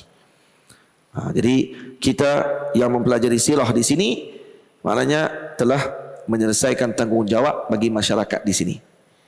Faham? Kenapa? Karena ada orang yang reti tentang sirah Nabi SAW. Maulana Syekh Ali Jumaah hafizahullah, guru kami, pernah buat apa ni, sistem askari pada bacaan kitab sirah. Dibaca lebih daripada 30 ke 40 kitab sirah Nabi SAW yang mujalladat kabirah. Contoh seperti Subulul Huda wal Rasyad, ada 10 jilid kitab. Satu jilid saja dekat 500 muka surat. 10 jilid dibaca dalam tempoh beberapa bulan, duduk dalam bilik dan kemudian dibaca semua sirah tadi. Dan apa faedah dia dapat setelah itu? Al-Imam Ali Jumaah kata beliau, saya bertemu dengan Nabi secara jaga ketika mana bacaan kitab sirah Nabi SAW. Ada orang tanya kepada Maulana Syekh Ali, macam mana kami nak mimpi jumpa Rasulullah? Lalu kata beliau, banyakkan baca kitab sirah, kamu akan jumpa Nabi, kata beliau. Karena membaca kisah Nabi, seakan kita hidup dengan Nabi pada waktu tersebut. Maka dia akan menerbitkan perasaan kita untuk kita nanti akan bertemu dengan Nabi SAW. Kitab saya karang ni, jangan pandang kecil anak lah. Saya bila baca semalam pun, saya pun tak tahu macam mana saya boleh tulis kitab ni. Bukan apa ni, kata, bangga, bukan bangga. Dan saya pun tak tahu macam mana saya boleh tulis dalam masa 10 hari kitab ni. Dan saya baca balik, ni saya tulis ke? Kalau saya suruh saya tulis balik, saya rasa saya tak mungkin boleh tulis balik waktu tu. Allahu a'lam. Hadza ni'mah min Allah Subhanahu wa taala. Kalau saya tulis balik, saya tak akan boleh tulis balik lah. Tulis balik ni lah. Kita keluar kita lain pula kan. Tapi apa ni yang nak tulis ni, bila saya baca balik kata, saya boleh tulis no? Boleh tulis pula. 1000 bait siap. 1002 bait. Dan siap kitab tu dalam masa 10 hari. Kitab ni lah 10 hari. Saya duduk dalam bilik waktu tu dengan anak saya, isteri saya duduk bilik sebelah. Jadi setiap kali nak tulis kitab ni, saya akan halau mereka semua pergi duduk bilik dengan mama dia. Bilik duduk sebelah, dia tak boleh keluar sebenarnya sebab PKP. PKP waktu tu tak boleh keluar, memang bahaya. Waktu tu COVID ni kita duduk rasa macam nak terbang ke apa ni lobi hotel tu. Tu rasa macam rasa macam tu, COVID tu macam makhluk asing tu. Duduk main jalan cari orang, tu kena positif, kena kuarantin lagi tambah. Ada kira macam tu. Punya gerunnya tak tahu COVID tu mendatang apa waktu tu. Dan jadi bila nak keluar bilik memang dilarang sebenarnya, tapi sebabkan anak-anak saya mereka abaikan sajalah, sebab bilik depan-depan je mereka lari lintah pergi masuk ke dalam tu. Nampak macam kelibat lari lah. Kalau ada orang apa, ada CCTV tu ke Pak Gad tu mungkin terkejut lah tengok macam ada kelibat-kelibat lah. Lari, lari pula masuk bilik tu tentang macam tu. Jadi saya akan halau mereka dulu, pergi duduk dengan mama dulu. Lebih kurang dalam 4 jam saya akan berseorangan dalam bilik, dan saya akan kerahkan otak ni untuk tulis dan baca kitab-kitab dulu. Sebelum saya tulis satu bab, saya akan baca dulu kitab ni, saya akan baca dulu semua, tengok macam mana nak tulis. Dan kemudian ada perbezaan antara kitab ni dengan kitab ni, barulah mohon kepada Allah untuk ditulis dan tulis. Dan Alhamdulillah satu hari saya boleh siapkan lebih kurang 100 bait, 100 rangkap syair. Jadi kitab ni yang kita baca hari ni, 2 ni, yang kita pegang ni, ini saya karang dalam 2 hari maksudnya. Lebih kurang 2 hari setengah. Sebab 250 bait. 2 hari setengah saya karang maksudnya. Sebab apa ni 2 hari tu 100, kemudian ada 50 lebih. 50 tu tambah lagi setengah esoknya. Itu. Dan kemudian ilmu ni fardu kifayah. Boleh? Kemudian apa masail dalam ilmu ni? Perbahasan dalam ilmu sirah ni. Hari ni kita punya bincang hak tu ya hari ni. Cukup tahu itu dulu. Esok baru kita akan masuk perbahasan. Esok. Esok ataupun esok lah. Esok. Sebab kita ada kitab satu lagi malam ni. Kitab pun terbaik juga. Fathul Wadud. Jadi memang insyaAllah akan khatam. Kitab ni 250 bait ni akan khatam dalam tempoh 10 hari ni. Cuma hari ni kita bagi muqaddimah dulu. Muqaddimah ni untuk kita tahu kenapa kita belajar sirah.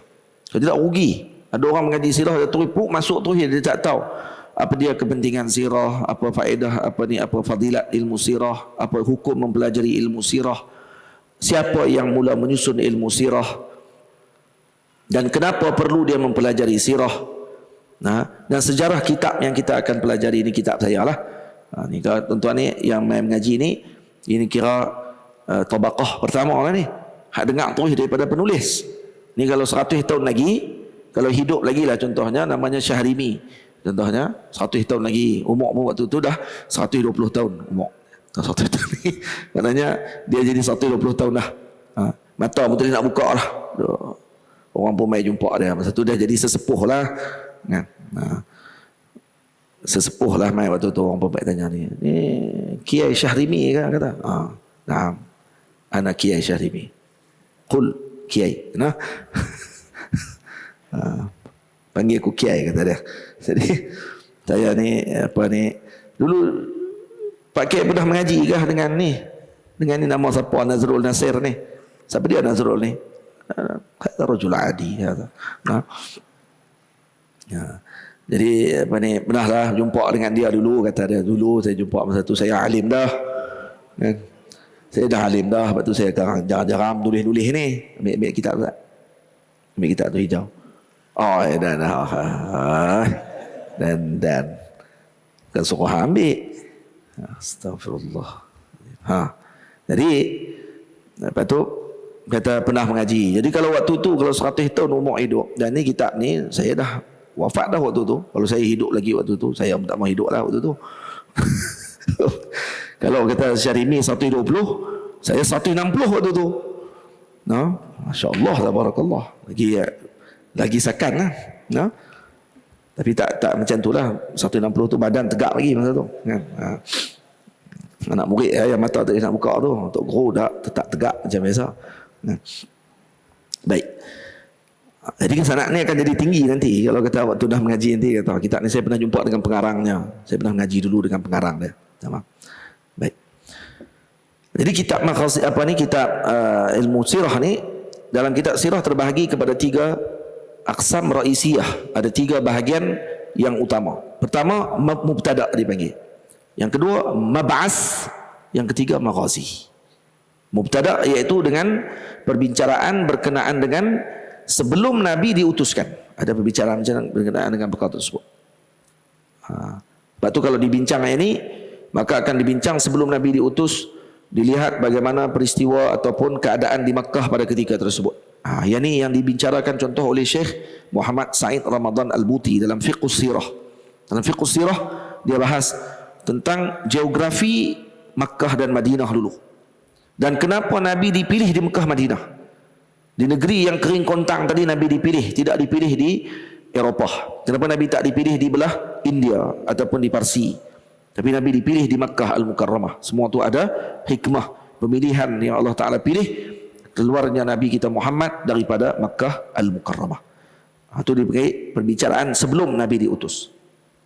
Dan ada lagi perbincangan mubtada' ni dibincang daripada Nabi Adam sampai para nabi yang diutuskan oleh Allah, yang menceritakan tentang Nabi Muhammad sallallahu alaihi wasallam.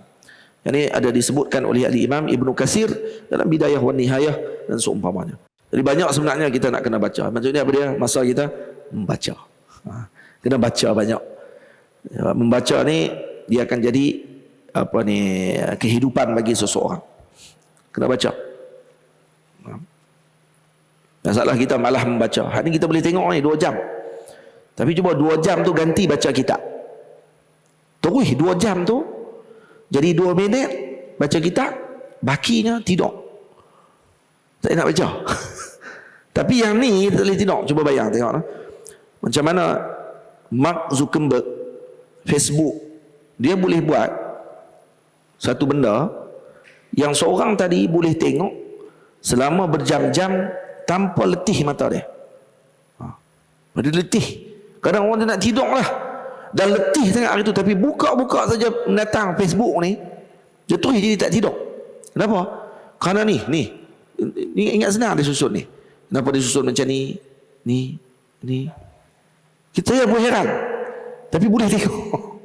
Boleh faham? Hak ni disusun, ada satu dalam Netflix ada cerita berkenaan dengan perancangan mereka dalam susunan ni. Susunan dalam page yang mereka letak tadi ni, wall tu, untuk mata tidak menyebabkan orang lari tengok benda lain, akan tengok ke situ je. Dan tu semua ada perancangan mereka. Ini bukan perancangan konspirasi akhir zaman ni, dah sama tu lebih kurang kan? Tapi dia lebih perancangan untuk marketing, bagaimana nak tengok benda tu dan tidak lari pandangan dia. Tapi ahlul ilm, patutnya kalau mereka melihat kepada tulisan yang macam ni, mereka tak lari pandangan dia. Tapi masalahnya kita bila tengok ni, kita terus jadi. Dan ada lagi misalkan lagi, bila Tok Guru sebut Bismillah dah, raih terus dah, pergi ke alam lain dah. Bismillahirrahmanirrahim dia dah. Hai, patah balik. Bismillahirrahmanirrahim, patah balik. Dia punya bateri dia 2 second ya. Bismillah dia macam tu. Lain kali dia pegang lah. Tidak. Bukan tak cerdik. Itu Amirul. Itu mubtada. Yang kedua, mab'as. Yang ini berkait dengan kebangkitan Nabi Muhammad ataupun diutusnya Nabi SAW. Ini perbahasan tu tentang mab'as. Ini perbahasan pertengahan. Ini bermula daripada Nabi diutus sampailah Nabi sebelum wafat. Yang ketiga, al-maghazi. Ini maghazi ni dia berkait dengan marhalah al-madaniyah, Ini selepas hijrah Nabi SAW, selepas dianjurkan peperangan. Maulana Syekh Ali Jumaah hafizahullah, setelah bacaan sirahnya yang luas, beliau keluar satu kitab. Kitab berkenaan dengan bagaimana Nabi kita Muhammad sallallahu alaihi wasallam, ataupun dibagi marhalah Makkah, marhalah Madinah, tentang kehidupan Nabi sallallahu alaihi wasallam. Dia ada marhalah, dibahagikan ikut marhalah kehidupan baginda Nabi, dan ianya sangat-sangat sesuai dibaca. Kalau habis kitab ni, baca kitab Maulana Syekh Ali Jumaah, kita akan dapat melihat kitab Syekh Ali Jumaah ni, maksudnya dia dah masuk kepada satu dimensi baru, iaitu bagaimana bermuamalah dengan sirah berdasarkan marhalah kehidupan Nabi ketika di Makkah, ketika di Madinah dan seumpamanya. Jadi salah sebahagian orang baca kitab sirah, dia kata ini marhalah Makkah, Nabi berada di marhalah Madinah, kemudian dia mengambil contoh pada marhalah Madinah sahaja, kerja nak perang je dengan orang. Dia tak ada dah marhalah untuk dia bersifat orang panggil apa, perjanjian damai. Tak ada. Dia tak ada sifat untuk bersifat tenang ketika mana dihujum. Dan orang yang membaca kitab Maulana Syekh Ali, dia akan dapat satu gambaran baru tentang bagaimana bermuamalah dengan manusia berdasarkan sirah Nabi SAW. Kena baca kitab tu. Tajuk dia apa dia? Kitab tu. Apa dia kitab dia? Aduh. Ta'ayush, kita ta'ayush. Ta'ayush bainal akharin. Hidup dengan orang lain. Bagaimana cara hidup tadi, dan itu dibahagikan oleh Maulana Syekh Ali dalam 4 marhalah. Dan saya ada buat satu retah kerja kecil je saya buat retah kerja tu waktu convention Selangor. Waktu tu Menteri Besar Selangor pergi ke Mesir, waktu saya masih di Mesir lagi. Mereka ada buat convention tu, saya ingatkan convention tu pembentangan. Mereka jemput saya untuk bentang tu, rupanya tu pertandingan. Saya pun tak tahu tentang pertandingan. Mereka minta saya buat juga retah kerja tu. Saya kalau tahu pertandingan, saya tak masuk dah. Saya ingatkan dia suruh saya bagi pembentangan lah, saya pun tulis lah. Tulis satu malam dia pun. Tulis, lebih kurang dalam 2 line ke 3 line kot. Ringkasan kepada berkenaan dengan model kemasyarakatan Nabi yang dibawa oleh Nabi kita Muhammad berdasarkan pemikiran Maulana Syekh Ali Jumaah. Jadi saya tulis tu. Dalam 3 line ke 4 line lebih kurang itu, satu malam saya tulis. Kemudian masuk pembentangan tersebut yang hadir sekali dengan kawan-kawan kita daripada Jordan, ada daripada Morocco, ada, dan seumpamanya daripada semua pakat mai ke Mesir. Ada berapa puluh orang kandidat ataupun yang menyampaikan pembentangan, dan saya dapat nombor 2 tu. Kertas tu dapat nombor 2. Perbahasan tadi dapat tempat kedua. Nombor 1 menang kat anak murid kita, anak murid menang. Saya dapat nombor 2, Ustaz Heru dapat nombor 3. Jadi perbahasan tu tentang model kemasyarakatan berdasarkan sirah Nabi SAW. Saya ada karang tu, tapi saya pun tak tahu duduk di mana dah menetang tu. Kena cari balik lah. Maksudnya ada dia punya kertas kerja tu. Jadi tu masail umum tentang perkara tersebut. InsyaAllah esok kita akan masuk pada bait yang ke-8 dan seterusnya insya-Allah taala pada nama-nama baginda Nabi SAW dan bab-bab yang seterusnya insya-Allah taala. Tamam?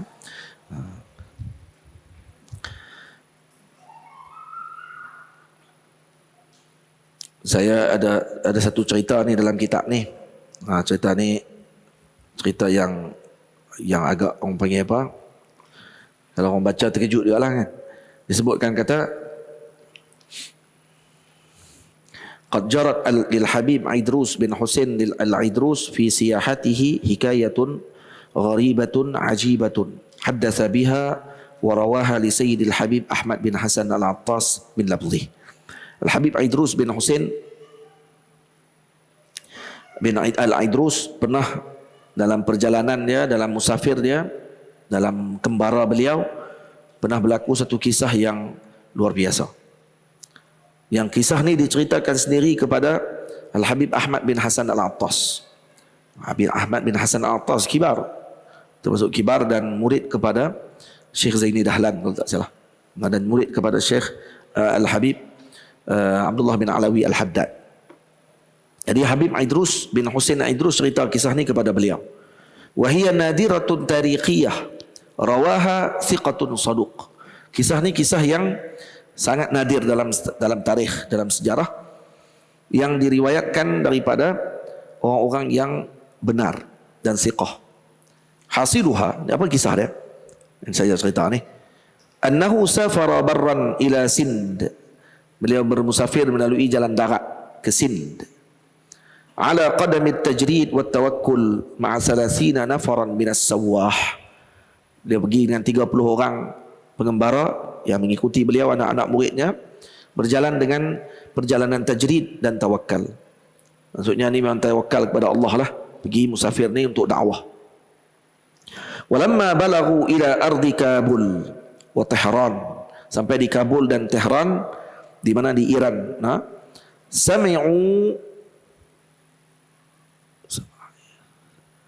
sama'u anna hunaka yahudiyan. Mereka sampai di Tehran, di Iran, sampai di sana mereka dengar kata ada seorang Yahudi, ra'a sayyidana al-Imam Ali bin Abi Talib radhiyallahu anhu. Kata seorang Yahudi pernah bertemu dengan Sayyidina Imam Ali bin Abi Talib. Masya-Allah. Kalau bertemu dengan Imam Ali bin Abi Talib, artinya dia ni tabi'in, tak tabi'in, sebab dia Yahudi. Dia Yahudi tapi dia pernah bertemu dengan Nabi Sayyidina Imam Ali. Dan dia pernah mengikuti peperangan Khaybar. Yahudi ni pernah ikut perang Khaybar. Ni peristiwa ni berlaku tahun bila? Tahun 1324 Hijriah, 100 tahun lepas. Sekarang 1445 teh. Cerita ni berlaku 1324, bermakna lebih kurang 120 tahun lebih kurang. 120 tahun yang lepas. 120 tahun yang lepas, kisah ni bermakna dengan zaman Sayyidina Ali dah hampir berapa ribu tahun? 1200 tahun lebih kurang. Atau 1100 tahun lebih kurang. 1200 tahun atau 1300 tahun lebih kurang. Cerita ni berlaku. Masya Allah. Maknanya lelaki ni umur dia berapa? Umurnya 1000 tahun lebih. Ni, hadis temui ni. Lalu falamma balaghana al-khabar wa ra'ayna ahla tilka al-mudun wal qura wal barari mujmi'ina ala dhalika samamna al-azma ala liqa'ih was sama'i minhu bila wasitah. Kata Al-Habib Aidrus, dia kata apa? Kami bila dengar ada orang negeri itu semua macam sepakat. Kata dia ni memang pernah temu dengan Sayyidina Ali dan pernah ikut perang Khaybar, perang dengan Sayyidina Ali dengan Rasulullah. Maksudnya mereka ni Yahudi perang dengan Nabi dan Sayyidina Ali ada dalam perang tersebut. Jadi dia kata mereka dah semua pakat mujma', maksudnya ijma' dah macam tu berlaku. Kami pun kata Imam Aidrus, kami kena pergi jumpa dengan lelaki ni untuk kami dengar terus kisah tadi tanpa ada perantaraan, bila wasitah. Lalu mereka pun pergi ke satu tempat dan diceritakan, qila lana inna bitilkan nawahi mi'ata alfi nasamatin minal yahud min zurriyatihi kulluhum yantasibuna ila dhalika syakhs. Di kampung tu saja ada 100,000 anak cucu yang semuanya adalah cucu dia. Kalau ni hidup anak cucu dah 100,000. Semua kampung tu anak cucu dia, semua nisbah kepada dia. Maksudnya kalau sambung balik sanad, sambung dengan Pak Long ni. Mereka sambung dengan cucu dia. Maksudnya dia punya keturunan dia hak lili mati habis dah. Dia hidup-hidup lagi. Tinggal cucu-cucu dia pula jaga dia. Lalu kami pun pergi. Yatazahamuna ala ziyaratih. Ni anak cucu dia setiap hari berbondong-bondong pergi lawat Tok Wan mereka ni. Kulluhum wa huwa mulqan ala saririn la yataharrak illa bi muharrik. Dia tak bergerak, melainkan digerakkan dia dengan muharrik. Muharrik macam apa? Pakai kursi roda ataupun digerakkan dengan alat saja. Dia tak boleh nak bangun dah laki ni. Maka kami pun pergi dan kami diizinkan untuk masuk, kata Habib Aidrus, dan kami duduk di keliling dia. Wa rafa'u asfara ainaihi. Ini saja nak cerita tadi ni, kata Syarimi umur 120, mata tak boleh nak buka. Ni bukan cakap tak boleh buka mata. Mata tak boleh buka dah umur 1000 tahun. Yang buka mata dia anak cucu dia. Jadi kalau orang mai, anak cucu kena buka. Tolak mata dia buka. Baru dia boleh tengok orang mai. Kalau tidak nak buka mata, minta larat lah. Habis, tenaga tak ada. Dan apa makanan dia? Dia makan tiap-tiap hari susu dengan telur kuning. Tu ya makan dia. Selama 1000 tahun. Setiap hari makanan dia susu telur kuning. Ustaz Leh. Susu telur kuning. 1000 tahun. InsyaAllah. Kalau tak mau mati. Dan kemudian kami pun duduk di keliling dia. Maka bila fahadaqa fina jami'an wa mayyaza al-araba min al-ajam biquwwati idraki. Buka-buka aja mata dia. Ni fatahu, rafa'u asfara ainai. Anak cucu dia tolong buka mata dia, tolak tengok dia tengok. Dan dia boleh beza ni Arab ataupun ni ajam. Biquwwati idraki. Maksudnya kekuatan ingatan dia masih kuat dan pemahaman dia masih lagi jitu walaupun umur dah 1000 tahun. Wastafahamnahu bimaza tala umruka hatta ishta ila hadzal qarn alladhi nahnu fihi. Lalu kami pun minta penjelasan. Macam mana kamu boleh hidup lagi sampai sekarang? Kalau kamu hidup pada zaman Sayyidina Ali, kamu hidup sampai sekarang, masya-Allah. Lalu kata beliau, qala bi da'wati Ali bin Abi Talib. Saya hidup ni dengan doanya Sayyidina Ali bin Abi Talib. Ni cerita ni. Ni siapa cerita ni? Ni Habib Zain yang cerita. Ni cerita Habib Zain. Ni kitab ni, Fawaid Mukhtarah. Sebab panjang sangat nak jumpa tu belakang sangat, saya cerita tak siap. Kalau tidak ni, nampak tebal lagi nak jumpa. Walaupun baca tiap-tiap pagi ya. Nak jumpa tu dah jauh sangat kata. Tu saya baca tak siap. Li'annahu, kata beliau, asabani bi tarafi sayfihi yawma waq'ati Khaybar. Karena aku ni terkena dengan pedang beliau dalam peperangan Khaybar. Waktu perang Khaybar, dia tetap aku kena pedang tu. Dan memang ada luka. Dan bila dilihat di belakang badan dia, memang ada tetakan tu. Masih ada. Dan bila mana aku jatuh, lalu aku kata kepada Sayyidina Ali, ana sadiquka la taqtulni. Saya teman kamu wahai Ali, jangan bunuh saya. Sayyidina Ali kenal, ni kawan dia dulu.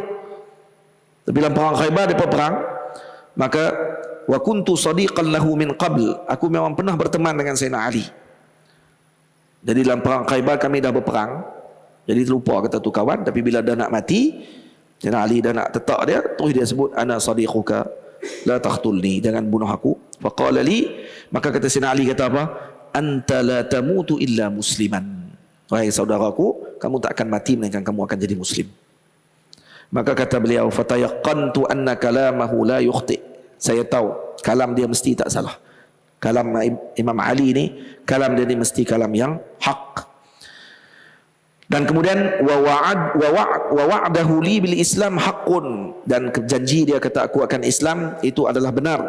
Fa baqitu 'ala al-yahudiyyah wa akhartu al-islami mahabbatan fi tuli al-umr. Saya kata saya tidak mau masuk Islam lagi, kekal dengan Yahudi ini sampailah kerana nak panjang umur. Satu je. Karena suka panjang umur, jadi saya tak mau masuk Islam. Saya tahu, dia sebut dah, kamu tak akan mati lagi tak masuk Islam. Kamu akan mati dalam Islam, wahai saudaraku. Maka saya pun pegang dengan kalam tu, saya tak masuk Islam lagi sampailah. Kenapa? Mahabbatan litulil umr, untuk panjang umur. Panjang umur sungguh. Wa insya-Allah, kalau Allah kehendaki, adkhulu fil Islam qariban. Dan saya akan mati, saya akan masuk Islam sebelum saya mati, kata dia. Dan kemudian summa arana asra jirahatin fi dhahri. Kemudian dia pun tunjuk kesan tetakan yang belakang badan dia. Qala hadhihi al-jarahah tasuru alayya kulla sanah wa hiya min athari darbati as-sayfi waqta izin. Dia kata tiap-tiap tahun ini akan terasa sakit dia macam kena tetak. Tiap-tiap tahun. Macam Sayyidina Ali duk tetak tiap-tiap tahun. Mereka rasa setahun sekali je. Waktu perang Khaybar tu, hari yang sama, dia akan masuk belakang dia. Jam no. Duk rasa lagi kata dia. Tiap-tiap tahun dia kata. Ada ni asar darbah as-sayf waqta izin. Tu perang yang Sayyidina Ali tetak dia. Dan terasa tetakan tadi dirasa setiap tahun. Wa kana la yat'am, dan dia ni tidak makan syai'an siwa asfaril bait wal laban. Dia hanya makan susu dengan telur kuningnya. Kata Habib Idrus, wa faraqna zalika ar-rajula wa balagna ba'da zalika annahu aslama wa mata musliman. Dan kami pun berpisah dengan dia, dan tak lama lepas tu kami dengar dia telah wafat dan dia mati dalam keadaan Islam. Dan ini berlaku pada tahun bila? Berlaku pada tahun 1324 Hijriyah. Dan ini disebutkan dalam kitab Tajul A'ras. Kisah ini cerita dalam kitab Tajul A'ras. Berlaku ada. Kalau ada orang komen kata, tak betul pada apa ni, 1000 tahun bohong. Kira jadi tabi'in lah. Tak jadi tabi'in. Dia tak akan jadi tabi'in. Kenapa? Kerana tabi'in mesti yang pertama Islam, mati dalam Islam. Baik, mati dalam Islam. Tapi tidak tul muasyarah. Sebab syarat tabi'in dia tak sama dengan syarat sahabat. Sahabat dengan Nabi cukup tengok walau sekali. Walau 1 detik jadi sahabat. Tapi kalau tabi'in, untuk jadi tabi'in mesti tul muasyarah, mesti lama persahabatan dengan para sahabat tersebut untuk mengambil ilmu, baru dikira tabi'in. Itu syarat tabi'in agak ketat sedikit dibanding dengan syarat para sahabat Nabi SAW. Tamam. Dan ada dalam kitab Siyar A'lam Nubala, ada cerita seorang perempuan yang tidak pernah makan dan minum selama beberapa puluh tahun, 20 tahun lebih kurang tidak makan dan minum.